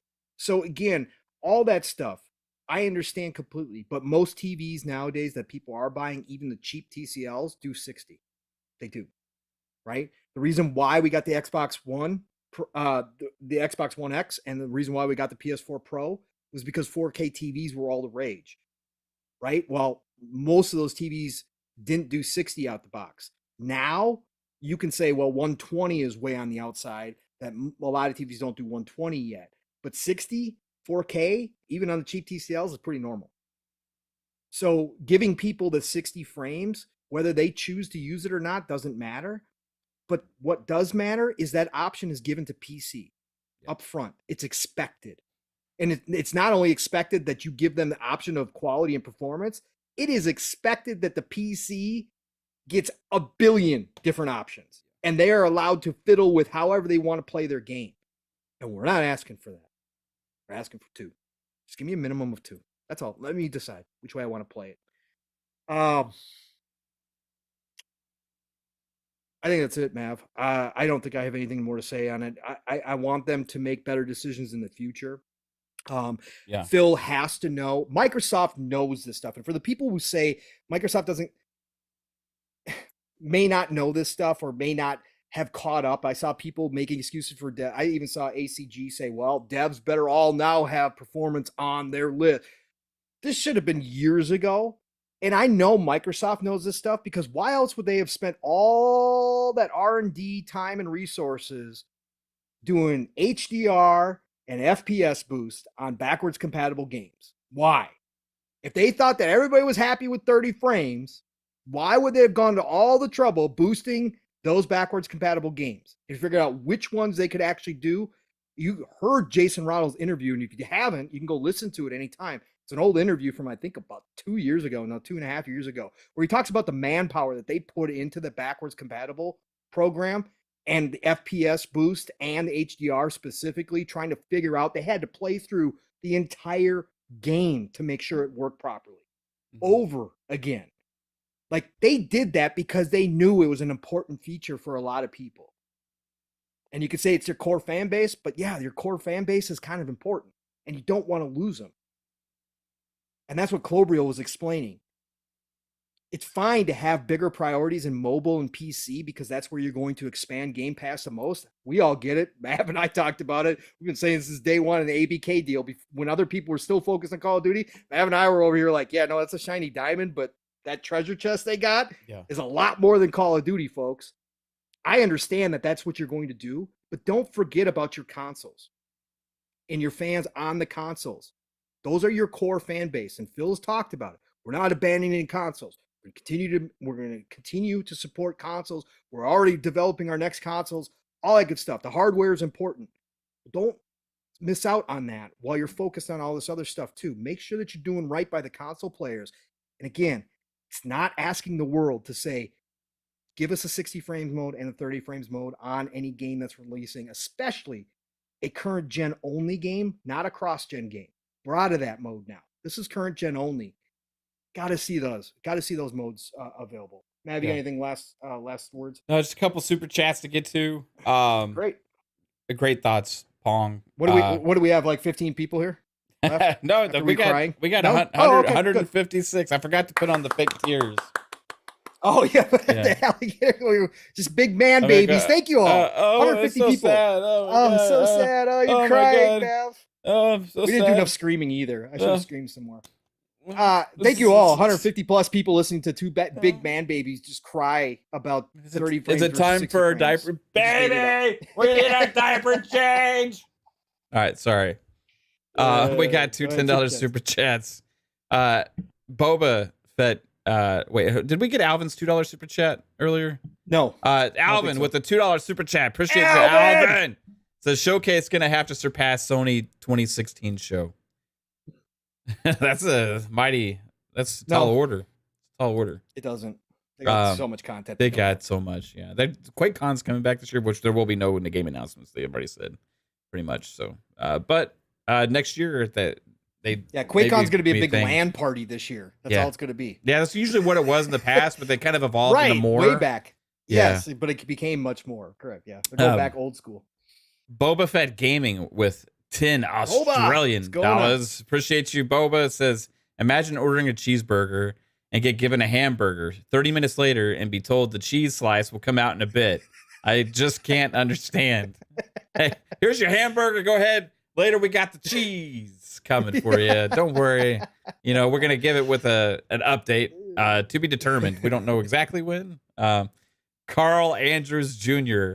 with a $2 super chat. Appreciate you, Carl. Carl's Jr.'s. You making burgers? I know, man. Let's go. I just got in the burger conversation. Carl's Jr. shows up. Yeah. Shout out to Carl Andrews Jr. $2 super chat says, love Xbox, but this is frustrating as a fan. It sucks. Yeah. Correct. Oh, can we go through our hypothetical thumbnails for this show today, Paul? Oh yeah, should we run through? Yeah, those? just as a fun time because we were shooting the shit like, hey, what do you want for the thumbnail? We do this each week. I asked Pong for like a spicy thumbnail. So these are like some of the ones we came up with. I said, hey, like, give us a juicy thumbnail. He said, I used it last night. You did with Redfall. With Redfall, yeah. He says, go with 30 frames per second rage. Rage. So that's a good one. Let's do it. Yeah. He said, lean into it. He said, tears of the 30. Is that a tears shot of the at 30 FPS? Yeah. Is that a shot at Joanna? No, it's not a shot at Joanna. Okay. Tears of the Kingdom. But I was just using it, not a shot. Yeah. Then that's going to be at like 15 frames. Yeah. Anyway, that said 30 frames per second. Yay. Or we'll add it later. Then Pong said, P&M sell their 30 frames per second Series X's. I said we gotta go really clickbaity and do like the thumbnail. I was gonna have like our faces like, oh, like Pong and Mav sell their Series X's, their 30 frames. We should have taken the video of a sledgehammer, like the guy with the live on air, auctioning them off. Let's go. PM and the PCMR. Yep. Most powerful 30 frames per second console. Ooh, that would have been a good one. Yeah. Return of the Filmic game. Yeah, I went my Star Wars route here. Rise of the 30 FPS. The 30 Strike Back. Has anyone seen my tools? Yeah. I said where we're going, we don't need any tools. Embrace the suck, 30 frames per second. Small step for 30 frames per second, a huge leap for 60. Nope. 12 T-flops equals 30 frames. Yeah. Redfall, Motion Sickness Edition. Then we landed on 30 frames of night. You came up with 30. That was awesome. I didn't even go down the vampire route until you said that. I was like, oh, that's perfect because it's vampires. Let's go. Yeah. Let's go. Anyway, it's fun to joke around with each other about that shit. Jonas, the dad, with the $2 super chat, said, like to speculate and love fun in the right place. I appreciate that. Thanks, Jonas. We got past the worst. We got past the worst part of the show. So we'll have some fun now. Well, a little bit, because I think next up probably Ubisoft Plus, maybe. Yeah. Let's get into it. That's where I was gonna go. That's where I was gonna go. So yes, hey, we've been talking a lot about this, which seems like forever, right? They announced it a year ago that Ubisoft Plus was going to come to Xbox. And we've been speculating on this show and a bunch of different shows. Like, what does that mean? What's it going to look like? What kind of deal is Xbox going to cut? Is it going to be included in Xbox Game Pass Ultimate? Is there going to be an add-on? You know, is it going to be an extra $5, $10? You know, how is this going to all look? And we've been waiting and waiting and waiting and waiting for some kind of announcement, because they went dark. They went completely dark. We get a lot of Ubisoft games dropping into Game Pass on a regular basis. You all know that. If you guys are part of Game Pass, you know how many are already in there. And of course, PlayStation got their announcement. They got like a vault version of Ubisoft Plus, right? They got a vault full of the older games, no DLC, just the straight up regular games. And still nothing for Xbox. Well, then we started getting a little bit of smoke last week, I think. Jez put out Ubisoft Plus imminent. Yeah. So people were seeing some things behind the scenes, you know, here and there with the UI and getting set up for Ubisoft Plus. And then I think yesterday some people grabbed a screenshot of Ubisoft Plus actually showing up on the UI on a tile saying, hey, Ubisoft Plus, add it now, or whatever the case may be, an advertisement for it. So finally today, it went official, man. Finally today, we got all the details associated with this big move, adding value to the ecosystem with Ubisoft Plus dropping in. Yeah. You got to buy Ubisoft Plus, and you also have to have what's it called, man? The Ubisoft Plus expensive edition. The expensive edition. Let's see, what is it called? The multi-access plan. The multi-access. So not only do you have to subscribe to Ubisoft Plus, but you also must have, if you're on console, the multi-access. So this went from $14.99, which is the normal price on PC for Ubisoft Plus, to $17.99 with the multi-access needed to get this. So $18. And our good friend, Wandering Dutch, shout out to Midweek Mix-Up, and Dutch, who's going to be having the Community Indie Showcase coming up later this month. So guys, keep your eyes open for that. It's going to be huge. Over 2.5 hours. It's going to be ridiculous. Tons of indie games. Anyways, Wandering Dutch broke this down, man. Because if you look at the list that they provided today, yeah, yes, you get all the DLC, which is great. That's fantastic. Fine. Yes, if you're subscribed, you get your new games, right? The day one stuff, right? Which is fantastic. Once Ubisoft starts releasing games again, it'll be great. Yeah. But Dutch broke this down because if you look at that list, there's a lot of titles missing now.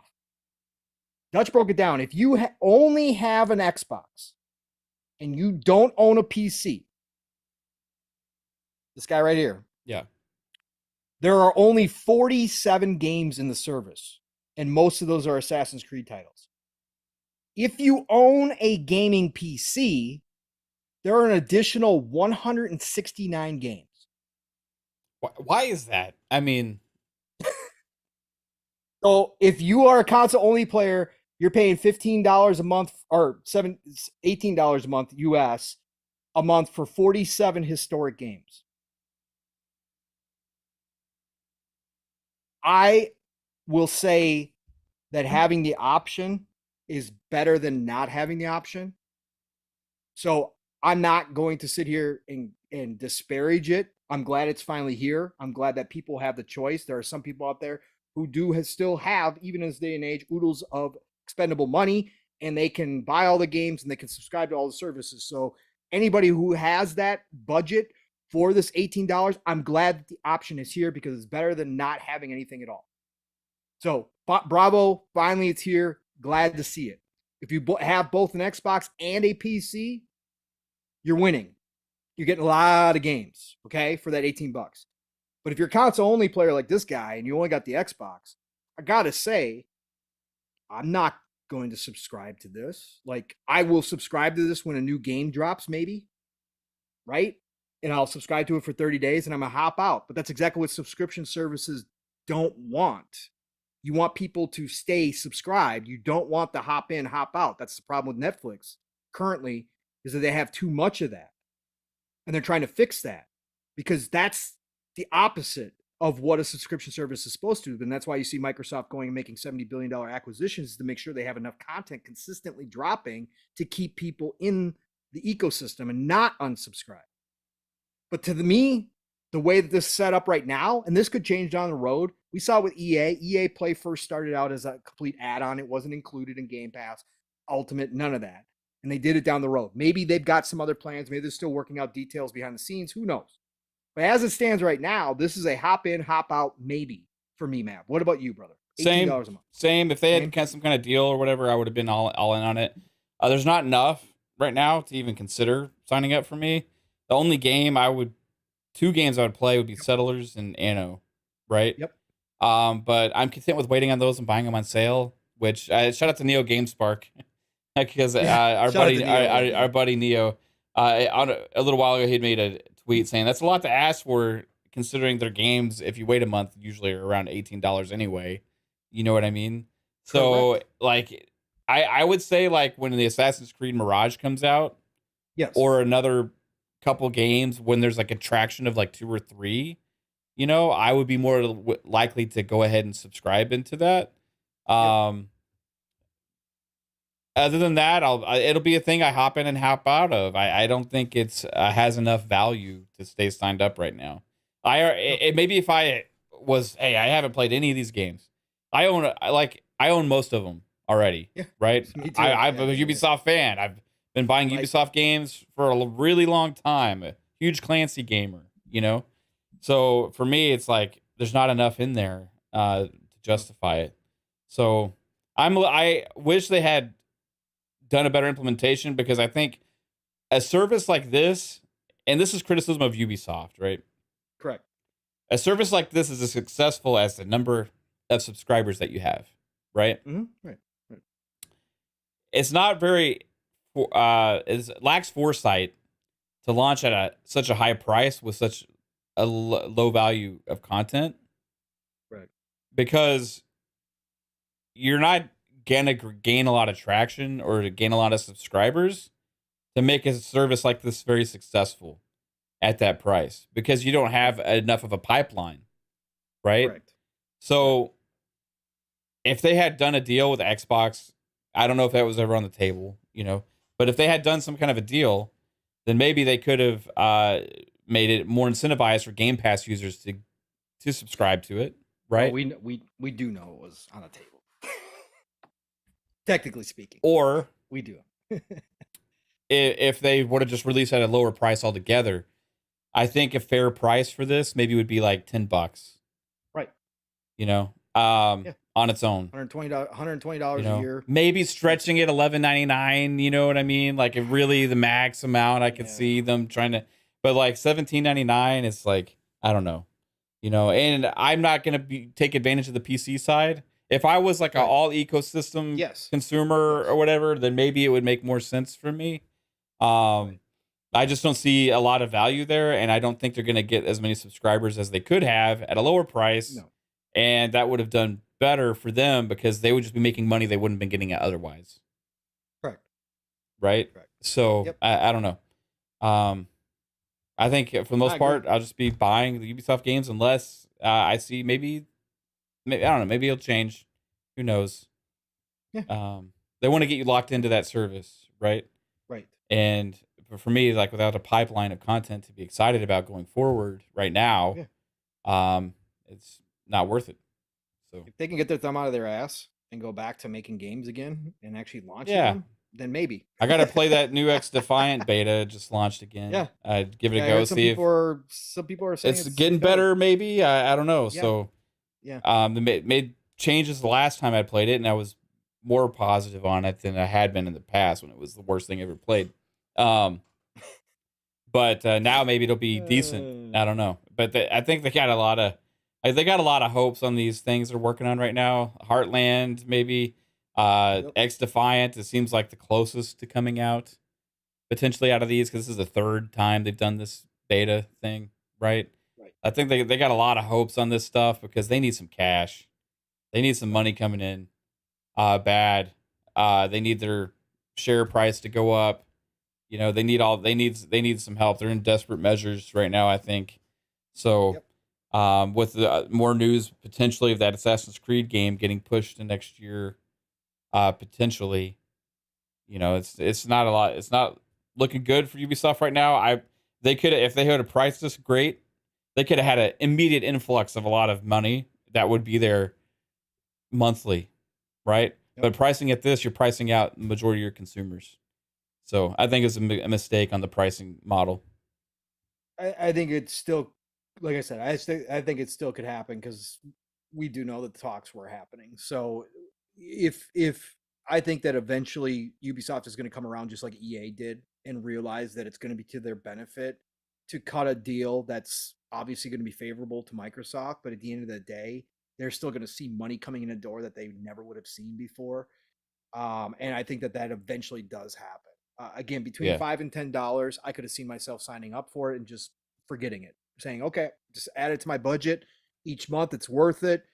But like Neo pointed out, most of the games, like, again, Wildlands is like the one that I want to go back to that I actually don't own, that I borrowed from a friend back in the day.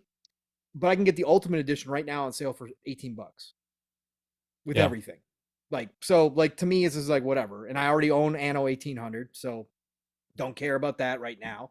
So again, I just think that they are missing an opportunity, but I think it eventually does happen, because they're not gonna see the engagement and the numbers. If the pipeline gets good, it could be worth it. Yes. Like, at that point, at least they have games day and date, unlike PlayStation, right? So if you get 2 or 3 big games day one per year at least, that adds some value, because you're talking about $210 for those 3 games. You also get the premium edition, so $100. So that's $300 worth of value in 3 games, where you're paying $17.99 a month for. So, it's you end up coming out ahead on that side, right? But as it is right now, you're not coming ahead because there's not enough coming out, right? So it's I'm not just worth surprised saying EA hasn't done it yet. I'm surprised EA hasn't given us the option to add on day one games. Because PlayStation shit too, though. I agree with you though. EA, like, where is that? You know, right? And if they had done like another thing, because there's several EA games that come out a year, right? An extra, instead of Game Pass Ultimate, you add another $5, for that. That'd been amazing. Yeah, like a Madden, FIFA. You got your Jedi Survivor, Battlefield stuff. I mean, they have usually lots of content. But the funny thing about PlayStation is this fucking Spider-Man's leaving. Yeah, you want to talk about this? And yeah, sure. They're also getting a ton of Xbox games. Yes, which I think it has to do with this acquisition. Probably. They can't turn it down because they will look bad, and Microsoft is offering it to look good. So it's like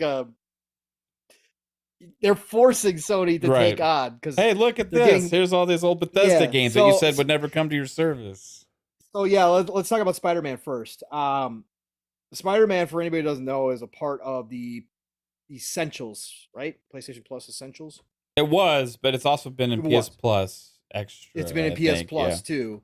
Of course, we all know that Spider-Man 2 is supposedly coming this year. We know that we're probably going to get some information at some point this year on it before it launches in fall. Supposedly September is the rumor. So what does Sony do? Mav, what does Sony do? Never misses an opportunity for some extra sales, even on a game that has supposedly been bought by everybody and their mom and their cousin at this point. They pull Spider-Man from their service just in time so that when people start seeing Spider-Man 2 and start getting excited, if they don't happen to own it, I don't really know. This wasn't even the remastered one that was in the service, was it? No. Like, why didn't they put that in there? Because that service just sucks ass. I'm sorry. They've gotten better. They've gotten some third-party stuff in there, which isn't bad. But overall, for the value though, like you're paying more than for Game Pass Ultimate, of course, for less. Like it's just such a bad deal. Like if you're new to the ecosystem, you never played one of these big Sony games, you can have a field day like with going back on old stuff, right? Yeah. But for new things, I mean, what's the point? It sucks. And now they're going to potentially take it away. Yeah, now that even the first party, they're going to pull it. And I saw some people trying to defend it. Well, it's not actually first party because they don't. I'm like, come on. Could this be a licensing thing with Marvel? That's what some people are trying to claim. I'm like, come on. Yeah, I mean, I don't know. We all know. Like, that would be good for. We all know this is Sony. In my opinion, that would be good for Xbox if it was a licensing issue. Right, Spider-Man. If Marvel is starting to flex a little bit and say, no, we're not going to have that for free everywhere all the time. Yeah. Or part of your service. Yeah, it would be great if they were starting to wake up like MLB, but I don't think so. I think that deal's too sweet with the movie rights and everything else. It's mixed in there. So yeah, no, we got to give Sony smoke for sure. Again, pulling a game like Spider-Man. This is just, it's not shady. It's just greed. It's pure greed at this point because you're going to start dropping information on Spider-Man 2. The people who don't own Spider-Man are going to want, or even some of the people that maybe sold it, now we're going to want to go back to it. They're not going to want to wait to order it online. They're not going to want to go to GameStop. They're going to do it digitally, and you are getting those extra sales straight up. That's all you're doing this for. Like, it's pure and simple. It's greed. So, not good at all. Sony, but not unexpected from them either at this point. It's just not good. And again, anybody who tries to defend this nonsense, I'm sorry, get out of here. I'm sorry. Just stop. There's no reason why a game that's already sold 40 million copies needs to be pulled off the service. Okay? I'm sorry. It just doesn't. Well, how are they going to re-release it for a third time, though, Pong? If it's maybe that, and maybe that's also the thing. Maybe they're going to do a complete Spider-Man version at some point here with Miles and everything all rolled in. with the PS 5 Pro that's coming out next year, maybe. Coming out next year. Yeah. We're going to get updated versions to all those games. So yeah, that was kind of crazy. And then on top of it, I didn't have this in the DMs at all. But PlayStation Plus games for April or May. Is the May. Yeah, May. May. That's May. Yeah. they announced those games, and there is like something like 18, 11, 18, something like that, Mav. If you've got it, pull it up there. Coming to PlayStation from Xbox. Basically, the Bethesda library is coming to PlayStation. Like, a lot of them have already been there, but they are sending over a ton. It's funny too, because they like didn't make a thing of it, really. PlayStation didn't. They're like, hey, Bethesda, we're getting all these Bethesda games. Like, this is as many as they got from that Ubisoft dump when they put like Ubisoft Classics in PS Plus, pretty much. And they didn't make a thing of it. It's just they announced them each individually, like it's just normal thing. They don't want to draw any more attention to it. It seems like marketing wise. Yeah, here it is, and it is for April. Here it is. These are the ones joining PS Plus for April. Doom Eternal, Wolfenstein 2, The New Colossus, The Evil Within, Wolfenstein: The Old Blood, Doom, Doom 2, Doom 64, Doom 3, and Dishonored Definitive Edition. Those are all joining. And then I saw somebody else break it down and said that there's even more coming in there. I don't know if that was future stuff, but yes, that's the list that is coming just this month alone. So I think that there's now a total of something like 11 or 18 total games in there from Xbox. Yeah. So again, like I said, to begin this, Sony can't like turn it down per se, because that would look bad to the regulators. Yeah. Like, Xbox is like, hey, we're trying to give them our game. They're complaining that our games, we're taking away all these games. We're trying to give them to their service, and they're turning it down. So what else do you want us to do? So Sony's like, okay, give us those games. Let's go. We'll throw them in there. So that's where I'm at with that. But I thought it was pretty funny. It was interesting that that's happening. 100%. Let's see here. Mav. Earlier this week, let's talk about this real quick. We got word on the June 11th show and the Starfield showcase. Crazy that this 2 hours. Yeah. 2 hours total, Mav. 2 hours total. So June 11th, as everybody is probably aware by now, Xbox showcase. And then right immediately following that is going to be the Starfield Direct. The deep dive that we've all been waiting for, at least all of us that are excited for Starfield, and Todd and his team. You're going to show it all off, man. But we got the total. So it's going to start at 10 a.m. Pacific time and go to noon Pacific time. So 2 hours flat. And of course, everybody wants to know the split. They didn't give us the split map. So I kind of put out there, see what people are feeling, right? I personally think an hour 15 for the main show and 45 for Starfield. Fallout 4 was 34 minutes for their presentation, and Fallout 3's original presentation. Remember, Fallout 3, even though it wasn't a new IP per se, it was a new IP for Bethesda, taking it in a totally different direction than it had previously been as far as games go. Fallout 3 had an hour presentation to start out. That was a long time ago, and things have changed, obviously. They've already given us a little bit of a Starfield presentation, obviously, in last year's showcase. So that's why I'm saying I'm giving it a little bit extra. I could be completely wrong here, but I'm saying an hour 15 for the main show for Xbox and then 45 minutes for Starfield. What are you at, sir? 60-30. I'm sorry, 90-30. 90-30 main show. That's what I want for the main show. That's the main thing. Like, I've sold on Starfield, right? I'd love to see more of it. I'll say if Starfield's 30 frames, 15 minutes. But no, I don't need to see much more of Starfield at this point. I want to see it. I think it's gonna be good for the direct. I think 30 minutes is plenty of time for that. I know you want to see like as a whole like 5 hours Starfield. I want to see Todd play it from start to end in one live continuous 48-hour stream. But for me, I live at these gaming events for the new game announcements, for the new trailers of these games I've been excited about for a long time, and I want to maximize that as much as possible, right? So I take 90 minutes for the main show like they have the last couple of years. You don't do an arbitrary 12-month thing. You just go out and we finally see updates and all these amazing games that we've been hyped and excited for to instill confidence in us again in all of these games that are announced. Maybe you announce a couple more, and then you have the Starfield Direct because it's the next biggest thing on Xbox. With the Starfield Direct, you have the Starfield Direct for 30 minutes. Comes out, looks great. And I think there's still another opportunity, Pong, for them to show Starfield more after this, because Gamescom is in August. Yep. Right? And if there's potential, if there's anything more, maybe we get a dev direct around then. So they could do like 30 minutes now and then another like 15, 20 minutes later, on some other aspect, and then show some other stuff for like either the first quarter of next year or the end of the holiday this year. Yeah. Right? So I want that big showcase, man. I don't want one game to like suck into that. Right? I was super glad that they separated it for this reason. Right? I didn't want a 90-minute showcase with 30 minutes Starfield.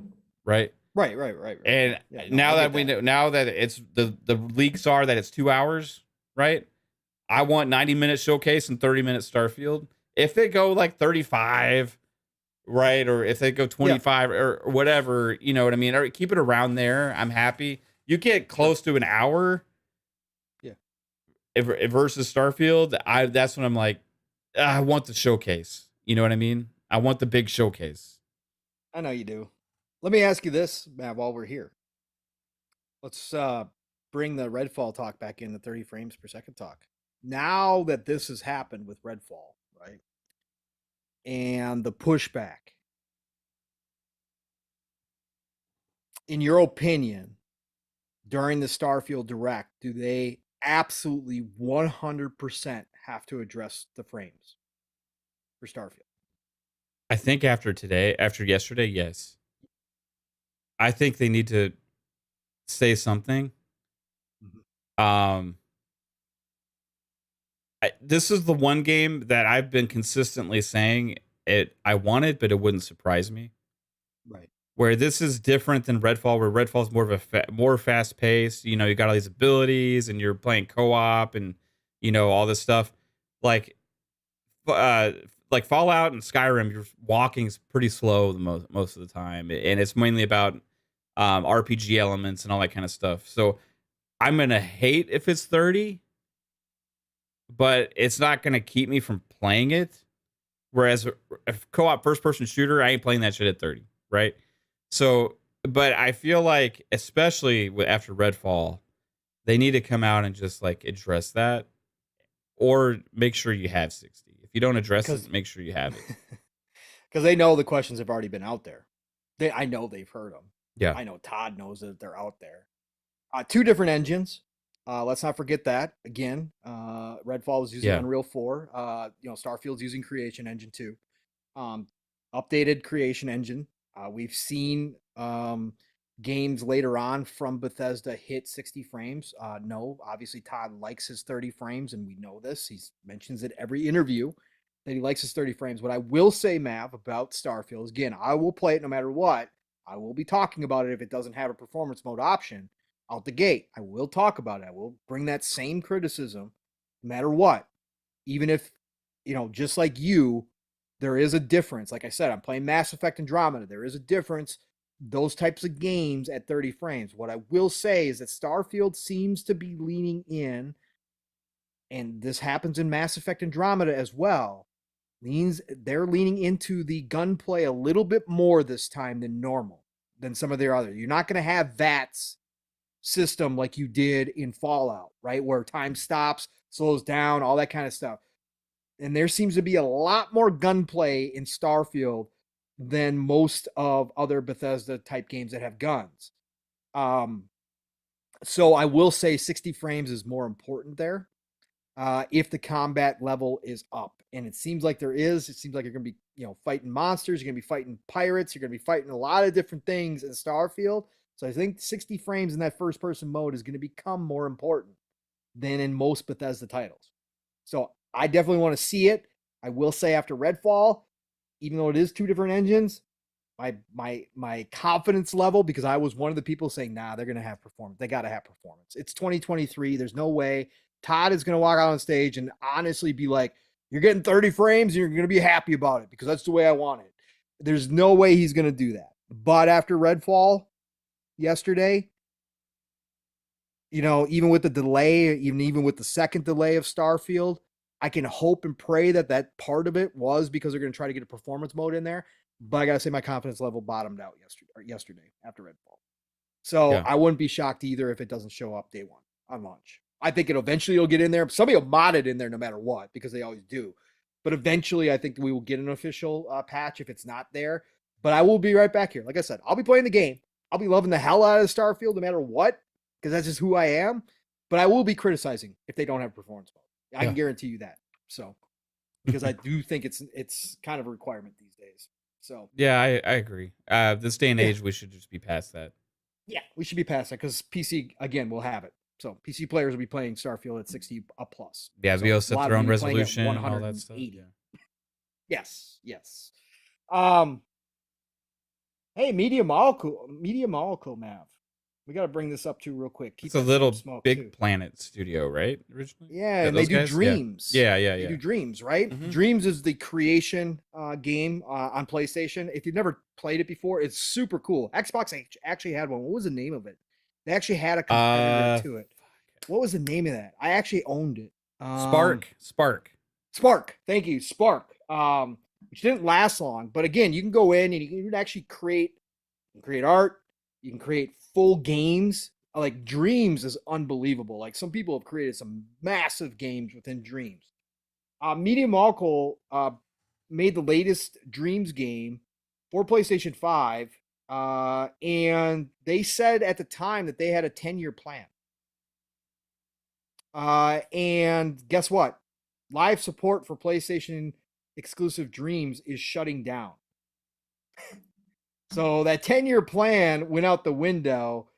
So you guys all know in the chat, when anything like this happens with Xbox, it gets talked about nonstop. So we got to talk about it here just for a quick second too.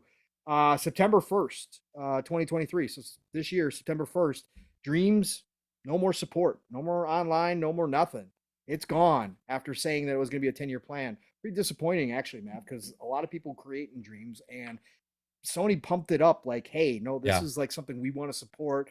It helps, game developers. It helps the people thinking about going into game development get into it. Dunzo. What do you think? Interesting. I feel bad for anybody that's going to lose their stuff. Like is it? Can they save it on their actual like hardware and access it that way, or? I don't know if they're.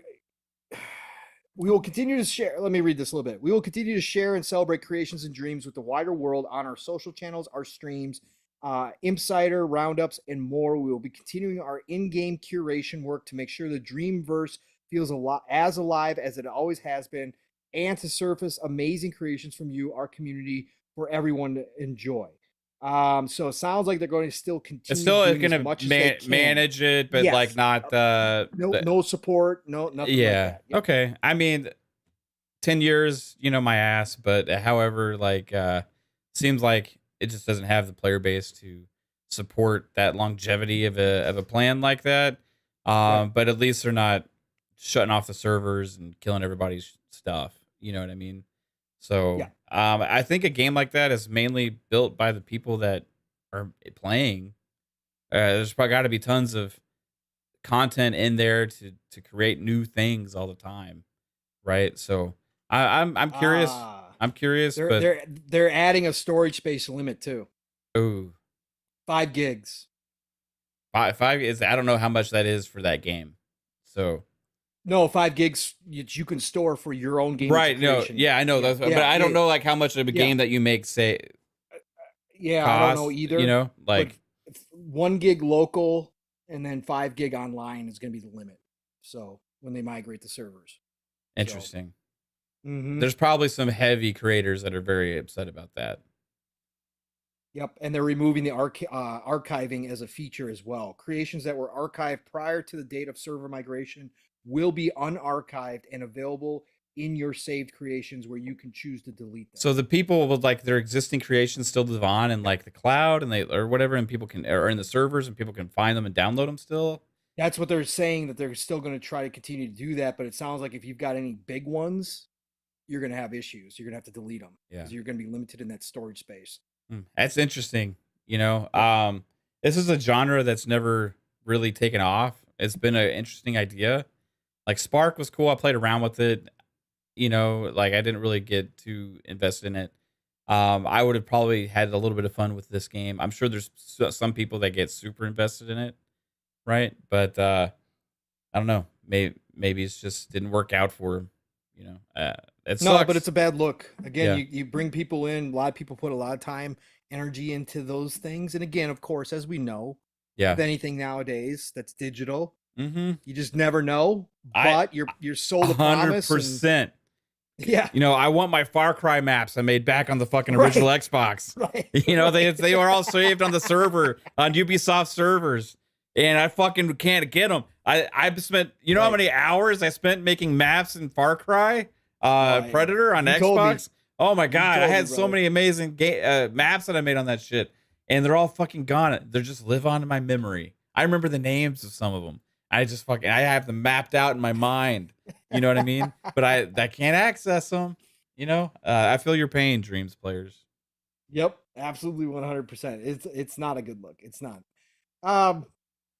Microsoft this week signed their 5th 10-year deal to bring the Activision Blizzard PC games to internet server provider EE. I saw some people really excited. I guess this provider is pretty big over in Europe. So they signed a new 10-year deal, and then they went on. Phil announced that he said in a tweet earlier this week, "We are taking a big step in our mission to expand the joy and community of gaming to all players, bringing Xbox PC, Game Pass PC to 40 new countries today. From all of us on the team all around the world, welcome to Xbox." Xbox Wire then put out a list of the countries. Extensive list here, Mav. Extensive. Ukraine, Uruguay, Tanzania, Slovenia, Serbia, Romania, Qatar, Peru, Paraguay, Panama, Oman, North Macedonia, Nicaragua, Morocco, Montenegro, Moldova, Malta, Luxembourg, Lithuania, Liechtenstein, Libya, Latvia, Kuwait, Iceland, Honduras, Guatemala, Georgia, Estonia, El Salvador, Egypt, Ecuador, Cyprus, Croatia, Costa Rica, Bulgaria, Bosnia and Herzegovina, Bolivia, Bahrain, Algeria, and Albania. I read it backwards. Don't ask me why, but that's where I was on the list. Impressive list of countries here, Mav. Really expand. You could make a long song out of those countries. You could. A long schlong? Or a long song. Oh, okay. That said schlong. No, I know we do. Like sometimes schlongs come out of my slips out of my mouth. Whoa! Oh, but I was saying song. But yeah, impressive list. Big expansion for Game Pass this week. So huge deal. And then also Tom Warren, Mr. Tom Warren. We love Tom over at The Verge.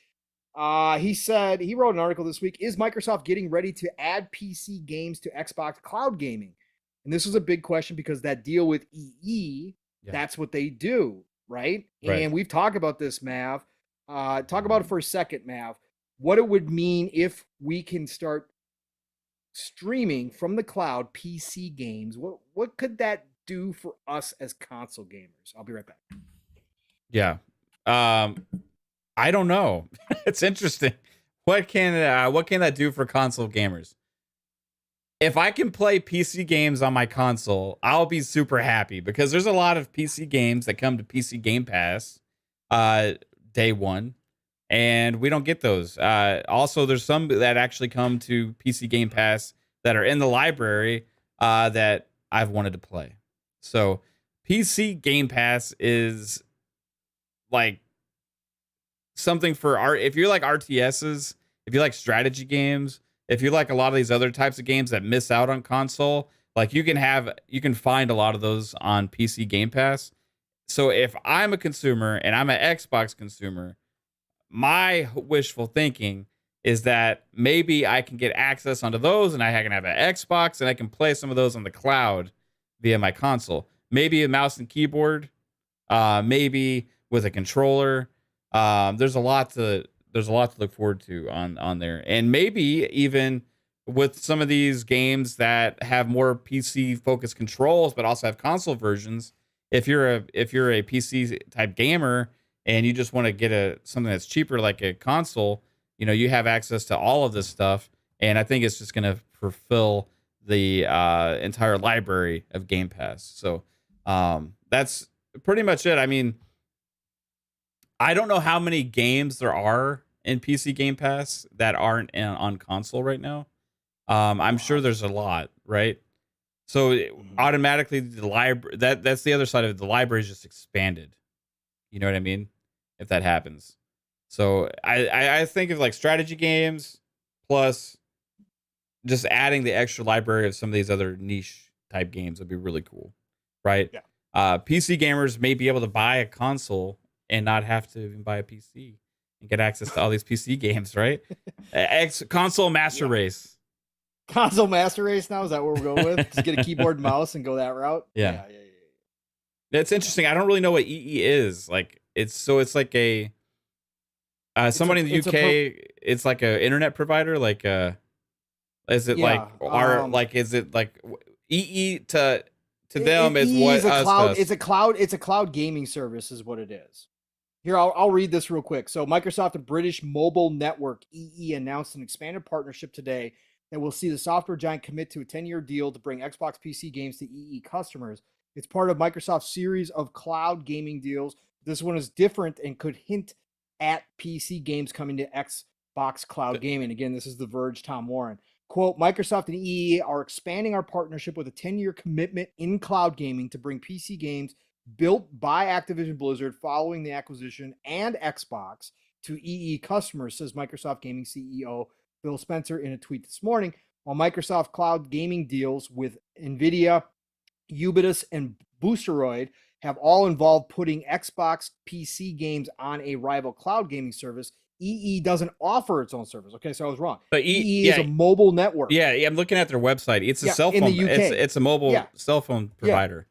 Offers access to Xbox Game Pass Ultimate subscription through an add-on that customers can choose to add to their monthly mobile contract. It doesn't operate its own cloud gaming service, nor has it announced any plans to do so. So do they Microsoft access it via website, I'm guessing, on their PCs? Or an app. Which one? I don't know. Yeah, okay. Probably an app.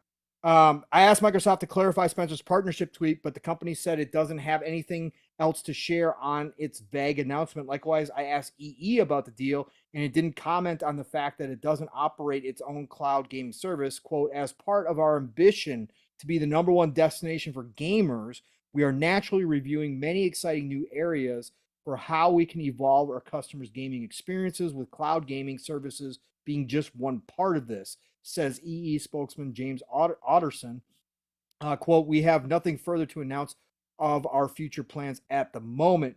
Tom went on to speculate it's more likely that Microsoft is gearing up to add PC games to Xbox cloud gaming than EE is getting ready to launch an unannounced rival cloud gaming service. That's the whole thing that throws me off is the PC side of this, because if you would have just said like, hey, it's Game Pass, right deal, right? Then it's like makes more sense.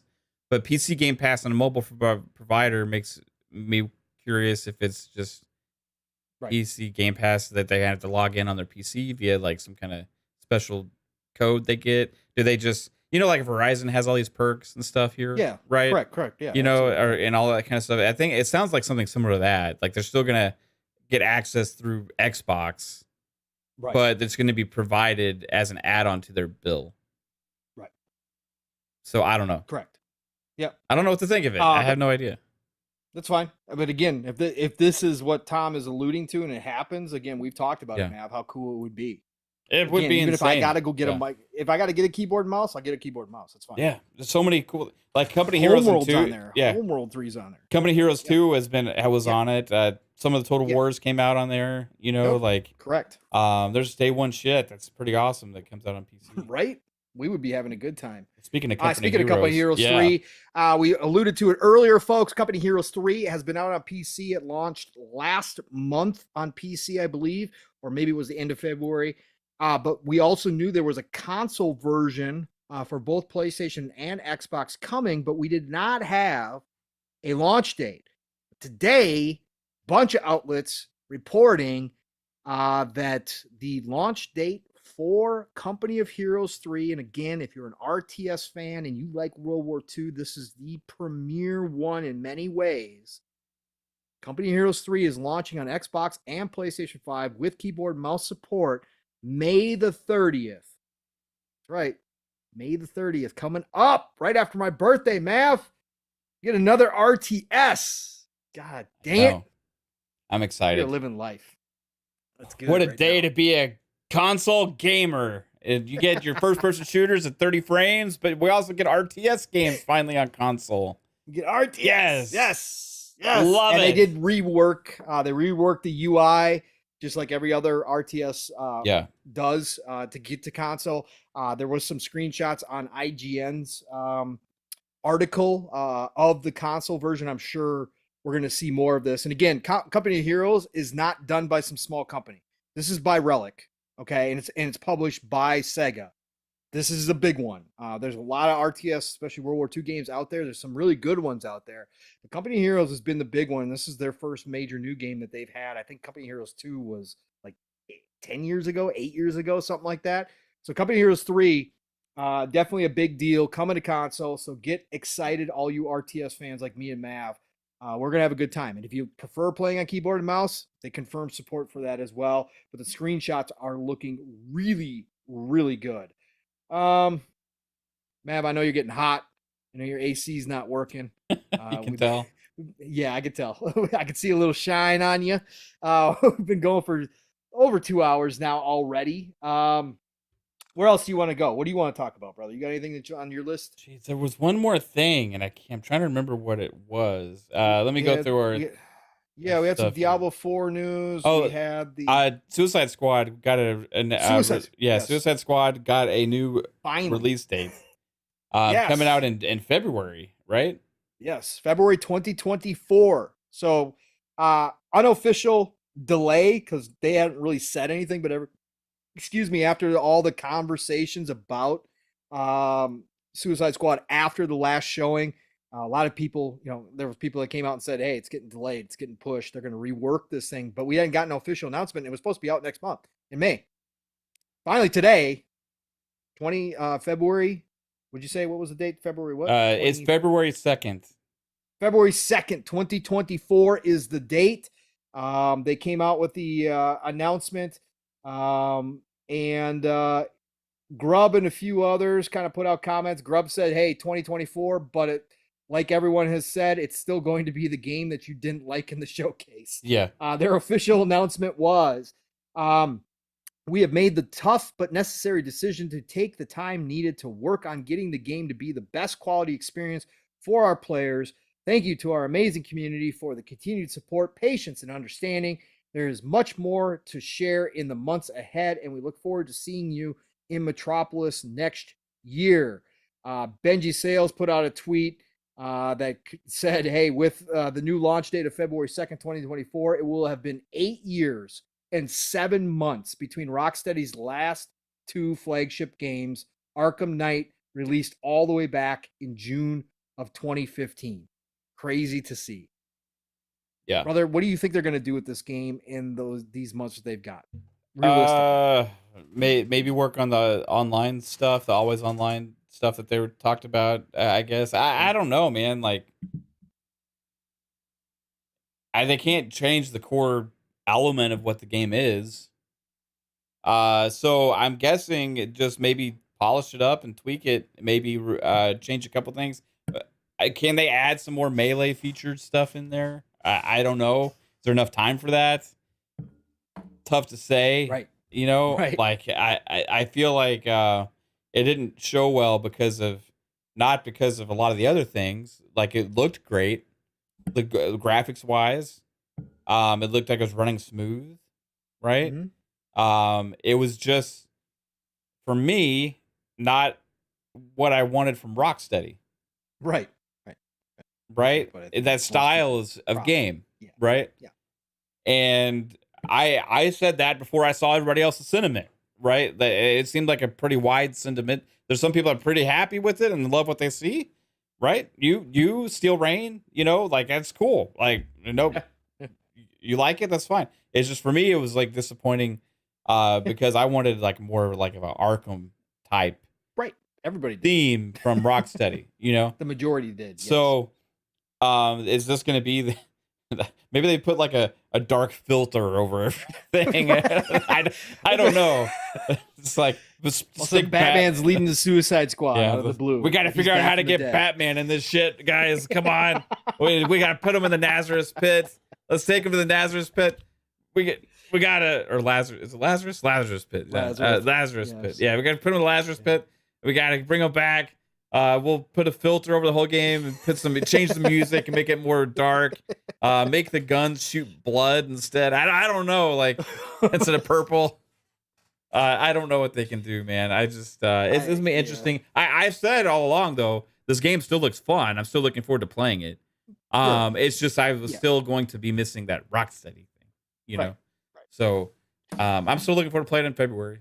I'm sure it'll be great. I was in the minority in liking it and being interested, but again, as you all know, I'm not the superhero guy, and I don't get interested in superheroes. Maybe that's why I liked it, because it wasn't the classic superhero game. So I was like, oh, this is kind of interesting. Like I said, it looked like a looter shooter to me, which I'm all about. I liked all the looting stuff.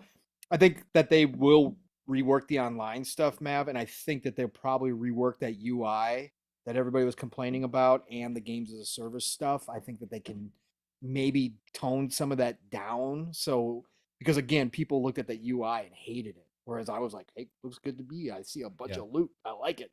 But most people were like, I don't want to see that in my game. I don't want to see that from Rocksteady.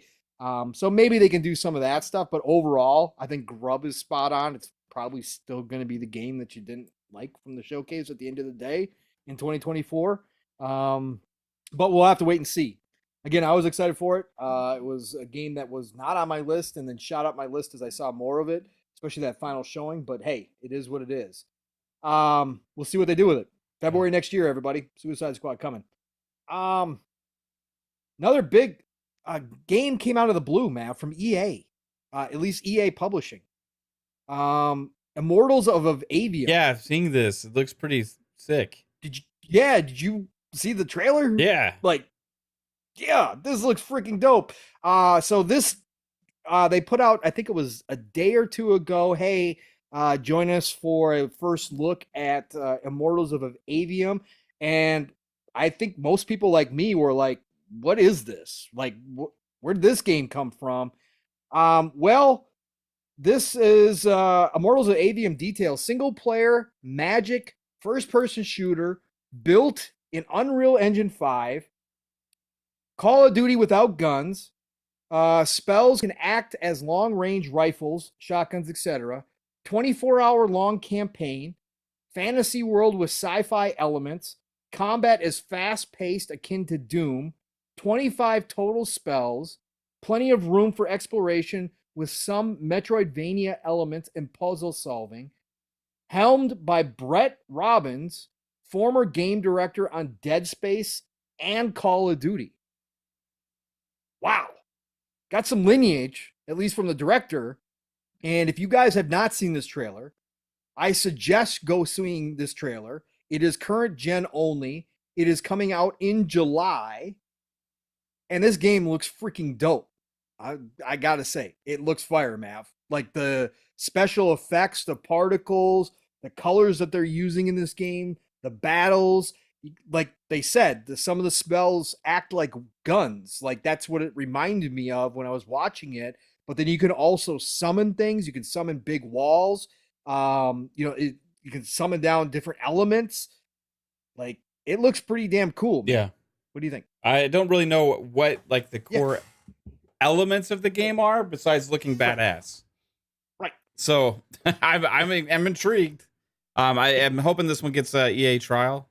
Right, so I can dive into that. So you dive in, give check it a go. Right. Yeah. That's the feature you get with Game Pass Ultimate.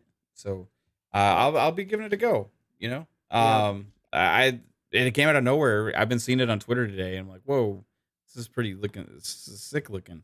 So, looking forward to trying it. Absolutely. Immortals of Avium. When's this release date AVEUM. again? July. July. Yeah, I don't remember This the game exact this year just July. gets better and better. Hopefully, it's not Out 30 of the frames. blue. Yeah, it doesn't. Well, I mean, again, what they showed was definitely not 30 frames. Right. But we all know how that goes, right? Yep. Matt, did you get a chance to check out Tears of the Kingdom? Their final trailer today? I haven't seen the Final Fantasy 16 State of Play yet, and I haven't seen the Tears of the Kingdom trailer. Tears of the Kingdom. Yet. Okay, let me talk about both of them real quick then. You should go watch both of them. Yeah, I'm planning on. I just haven't had time yet. I'm planning on doing it right after. I kind of figured you hadn't had time yet. Tears of the Kingdom. All right, Mr. Joanna Dark, if you're still out there, listen, Nintendo super fan. I'm happy for all of you Zelda fans. I know this is what you guys have been waiting for, and it looks like they took everything that you loved about Zelda and they amped it up like 10, right? So I understand why you're all excited. What they did with the trailer was fantastic. The music, the editing, the shots that they used, all of them off the charts. Okay, really well done. Again, I give Nintendo all the respect in the world for what they do over there. Still have zero interest in Zelda. I still don't understand personally why everybody gets hyped for these games. I don't. Again, there's 100 AA RPGs I'd rather play than Zelda. But again, putting myself in your shoes, they did what they needed to do with this final trailer. And they actually even showed off some more of the mechanics, the building mechanics. You'll be able to create like simplistic style mechs. They've got rockets in this game that you're going to be able to use and travel all over the place. So I get why you're all excited, because you guys are going to have a ton of exploration to do, and all that kind of stuff. In the story, I know Zelda can be very convoluted. It's got some Kojima to it in some ways that can't always be explained, but it looks like this one, at least from what I saw in the trailer, very focused, and looks like they're really going to take you some deep, dark places with this one. Trying to rescue Zelda or protect her and all that kind of stuff. So looks fantastic. They did a nice job with it. Again, it's going to run like crap, I imagine. I'd be surprised if this thing locks anywhere near 30. They're doing some heavy lifting in this game for the Switch, especially.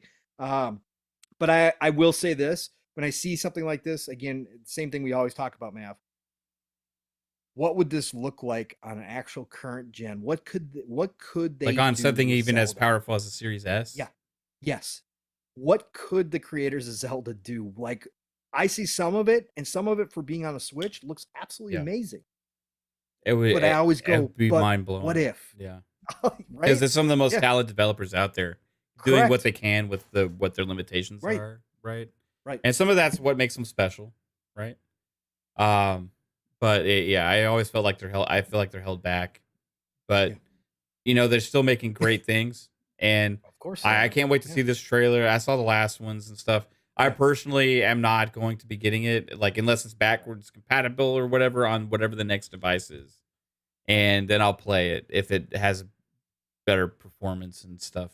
You know what I mean? From that. And so I'll look forward to it in the future at some point, hopefully. I like Nintendo. I'm sure they'll re-release it at some point. So maybe they'll do a Tears or Zelda collection, Switch collection. Something like that, but overall, happy for the Zelda fans. Joanna Dark, super happy for you. Anybody who's really enjoying your Switch and looking for the next big greatest thing, this is going to be that. Going out with a bang. Probably going to be a Game of the Year contender, I would assume. As well. Some people said instantaneously it's a winner already. Yeah, it wouldn't surprise me. Even without seeing this trailer, it still wouldn't surprise me. So we'll see. Final Fantasy 16. I'm looking forward to checking that trailer. I'm actually more intrigued with that. Bro. So let me watch it. Was it good? I watched it. I watched it twice. So anybody who doesn't know, they had a state of play today. And Grubb confirmed that this state of play, which was the Final Fantasy 16, that's all it was. It was 20 minutes of Final Fantasy 16. Grubb confirmed that this was not the showcase that he had talked about earlier. So they have something else for the summer. Yeah, they've got something else. He's like, this is definitely not what I was hearing about. And people have been talking about they got a big showcase planned here at some point. Anyways, Final Fantasy 16. I've said all along that I have yet to see a PlayStation 5 game that I would need if I was going to get a PlayStation 5. There is yet to be a game that I would buy day one. Okay. And that's just my personal taste. Again, God of War Ragnarok looks great, all that good stuff. I played a little bit of God of War back on PlayStation 4. Good game, just not something I would need day one. Okay. Final Fantasy 16, day one. Looks like if I had a PlayStation 5, yeah. Looks like it's back. Final Fantasy's back in a big way. It's back. It's back in a giant way. I know the fan base. Not everybody's going to be happy. It still hurts me inside to see Final Fantasy not turn-based. It still hurts me as a fan of turn-based Final Fantasy. It still hurts me. But if you're going to do action combat, do it like Devil May Cry. Do it outrageous. Do it with tons of effects, craziness. The summons that they've been showing off, Mav, they do in this trailer. You gotta watch this trailer. They show a whole battle. They show multiple battles, but they show basically an entire battle, and they're calling them icons now. And you get to turn yourself into an icon. You get to summon an icon and control the icon, and it's like basically Kong versus Godzilla, right? Like on the entire map, and it switches views. Like it does. It's insane. Okay, so the icon versus icon battles were absolutely crazy. The other thing I'm going to say, and I think this was smart on Square's part, it might make some people upset. This will be the most accessible Final Fantasy out of any of them, by far. It doesn't matter. Like, again, we've already heard about this, but they showed it off more today. They're going to have all this equipment that you can basically pick and choose how easy you want to make the game. And you literally can make it a one-button game if you want to, where it does everything for you. The characters, the NPC players that come along with you will all be AI controlled. You won't control any of them. They do have a dog companion, wolf companion. I forgot its name. Great character design again. Fantastic. It's Square. This is their A team, by the way, doing this game, and you can tell. But the wolf companion you will be able to dictate and control, but the other characters that come along with you will all be AI controlled, and they will adapt to your play style and help you or get aggressive if you are more support. They're going to work in conjunction with you. We'll see how it all happens. But what I'm saying is this is going to be the most accessible Final Fantasy to date. I think anybody who has any interest in this game will be able to jump in, whether you've played Final Fantasy or not. Whether you look at that action combat and say, ooh, that looks too much Devil May Cry, I'm not about that. Mm-hmm. It's not going to matter. They're going to make this game adaptable for you, and you're going to be able to play it any way you want to. But I definitely, again, when we talk about Bethesda and their A-team and Todd, you know that it's a different level of game. Go watch this trailer, Mab, and you're going to be like, oh, yeah, this is Final Fantasy. I've seen like clips made on Twitter a little bit, and I can already tell from that, like, it's like gorgeous. I've had two PS5s. I sold them both. Yep. They're sitting around collecting dust too much. I needed the money more than I needed the PS5 that was just sitting there. Right. You know what I mean? So just at the time, it's just a decision I made. So this is one that will make me want a PS5 again to play this game. Yep. So we'll see if that happens. I got to get my AC fixed before I worry about that. But I'm looking forward to it, man. I'm looking forward. I know I'll play this game at some point. It looks way better than 15 for me. It looks way more up my alley than 15. This looks like potentially the best Final Fantasy, a mainline game since like 10. Yeah. You know? Yeah. I really liked I did like 12. 12 was cool. It was the first big departure, right? Correct. For me, for the main line. But I still really liked it. 13, I didn't really get it. I didn't like 13 that much. It was okay. 15, hated it. My least favorite Final Fantasy ever. Boy bands. Yeah, wasn't into it. Like, I didn't like anything about Steel liked it. Shout out to Steel. Yeah, I know. For me, I just didn't like it. Yeah, no, I couldn't get into it. 7 remake, fantastic. I think so far. Still don't know. Part 1. Let me know when it's complete. I got through that. But this is looking sick so far from what I've seen. So I this is the one game that is actually coming out on PlayStation this year that I'm like, I want to play that this year. So we'll see. We'll see if see if it makes it sucks because it's not first party. It's Square. Square, what are you doing? This should be everywhere, but whatever. You made the deal. So I'm just taking it again. My thoughts on Square are well known around here, and your thoughts as well on what they've done to themselves, right? Cutting these deals. So, but I'm just taking it straight up as a gamer, as somebody who said PlayStation 5 has given me no reason to buy one, and I've got other reasons that I'm not going to get a PlayStation 5. I've already made those clear. I think Sony's holding back the industry right now. But if I had access to a PlayStation 5, this is the first game that I've looked at, that I've watched the trailer and said, this is a game I would absolutely budget in day one to buy this game. Yeah. This is the first one. The Icon versus Icon battle, man, wait till you see it. It's incredible. Yeah, I'm looking forward to checking it out. Is that PS5 Slim supposed to happen this year or next year? Yes, this year. Okay. Holiday this year. That would be a time when I would think about it, potentially. Right. But then there's rumors about that PS5 Pro next year. Right. The thing is, like, I've done, like, whenever I've gotten those PS5s, I sell them for what I bought them for.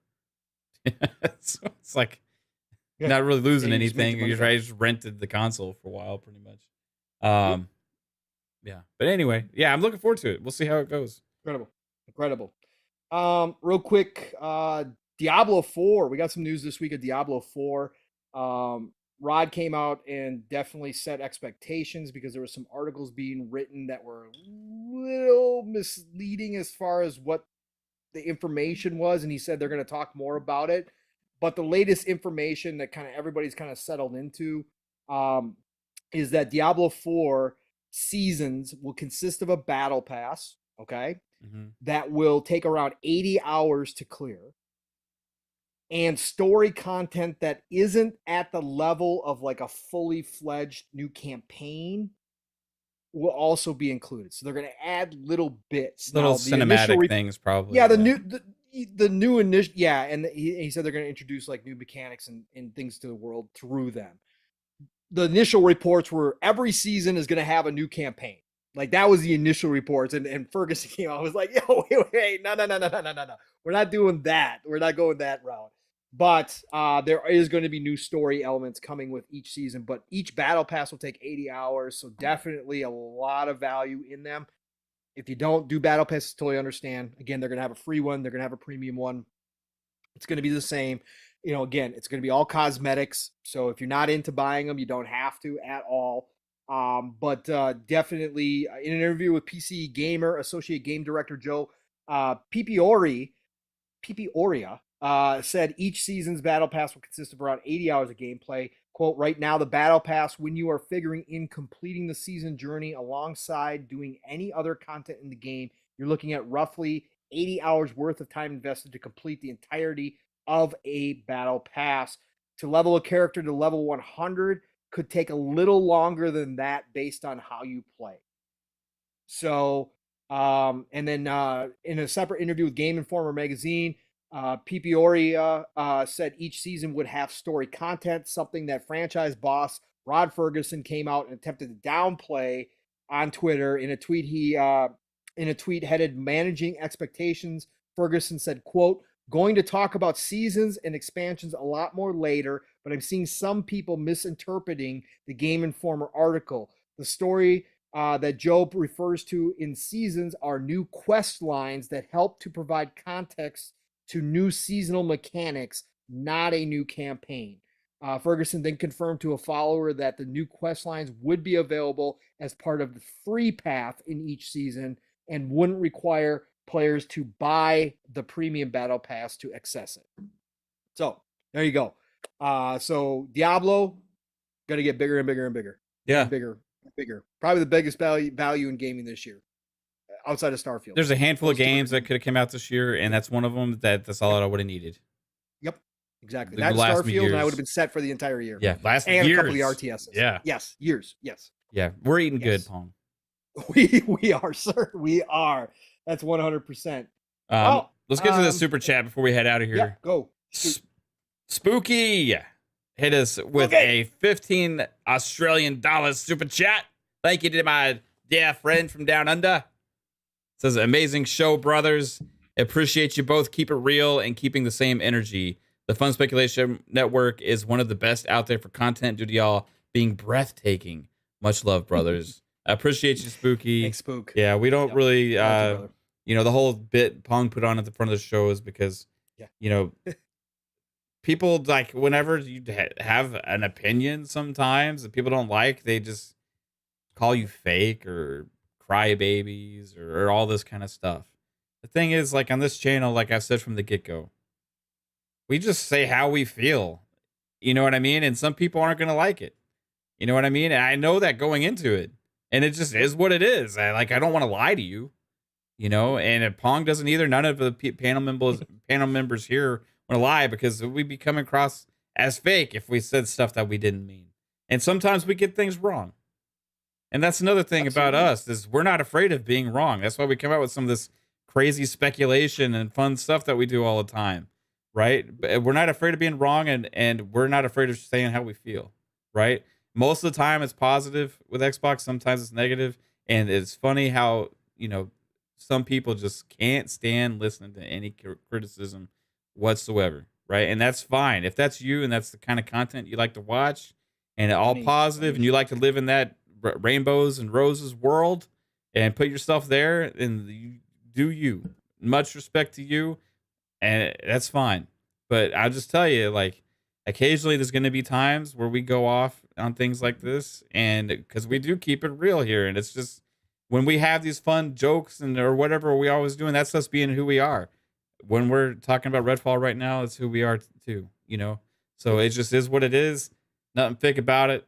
Just two guys love gaming and get passionate about it, and want things to always be gravy, right? And sometimes they ain't. But Pong, thanks for being our host here as always. Absolutely. And shout out to Spooky. Thanks again for that super chat. Yeah, thanks, Spook. Appreciate you, brother.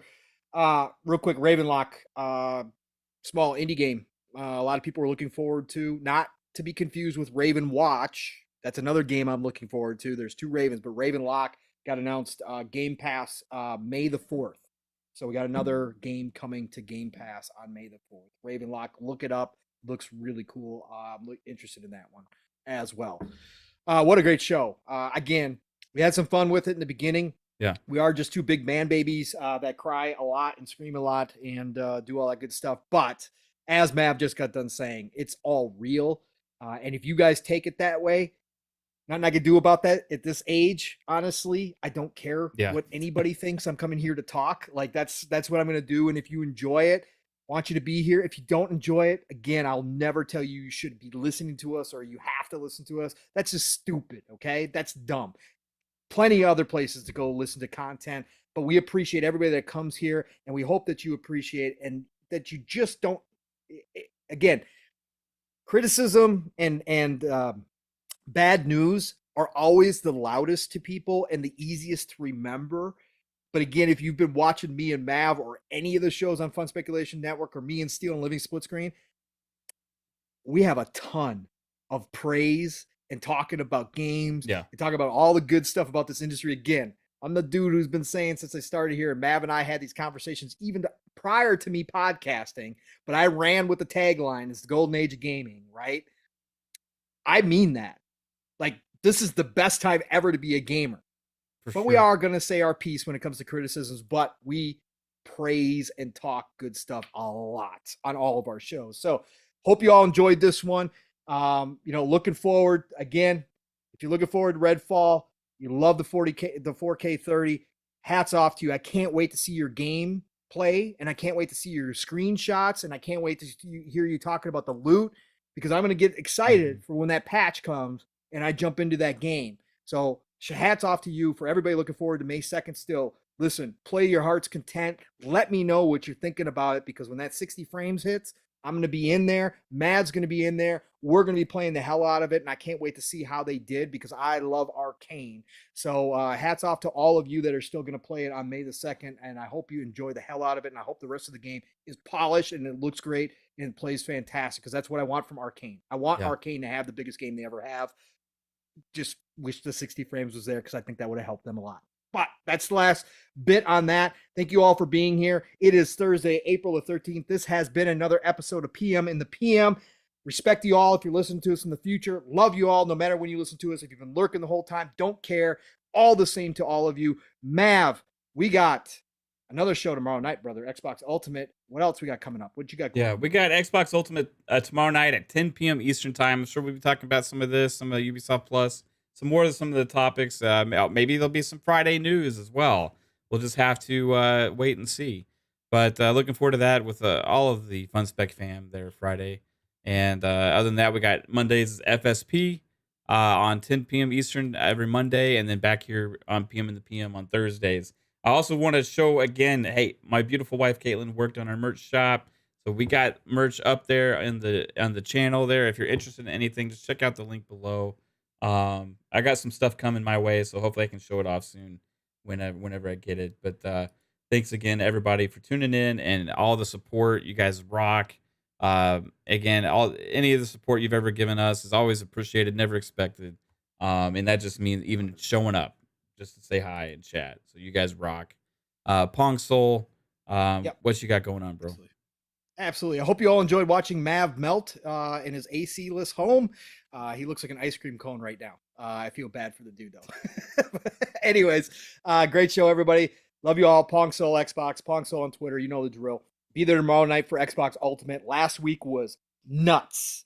Fuzzy missed a nut show last week. We got on conversations that probably shouldn't be having, but it was hilarious, and we had a fun time. And Pickle Papa was there, so it was extra special. So go check that out.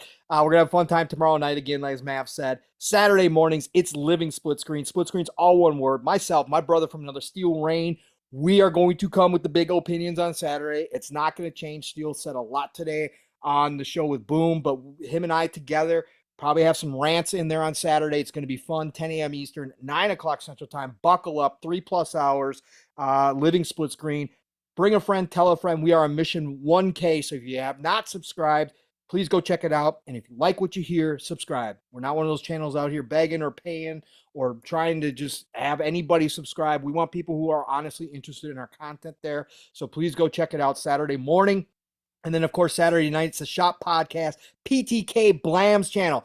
Bigger and bigger audiences for PTK. Finally seeing some growth on Saturday night. He's been doing it for over 6 years, folks. One of the best in the business. We have a good time. PTK, Fuzzy, myself, and this week we got Dirt Griggity. So you know it's going to get spicy in there on Saturday night. That's going to be interesting. Yeah, it's going to be fun. It's going to be a blast. The Shop Podcast, Saturday night, 9 p.m. Eastern, 8 o'clock Central Time. And then, of course, next week, Tuesdays, All Good Things Green, Xbox Factor Podcast, Double Barrel Gaming is the channel. Mr. Boomstick is the man. 12 p.m. Eastern, 11 o'clock Central Times. Got to be there. Great panel. And then back here, God willing, Thursday night, PM in the PM. Pong and Mav in the PM right here, 7 p.m. Eastern, 6 o'clock Central Time. Golden Age of Gaming, folks. It is. It's here. Get out there. Play what you love. Love what you play. And I'm going to talk to you all real soon. Tomorrow night, have a fantastic Friday and a great start to your weekend, everybody. Thanks for joining us. Peace out, everyone. Have a great night.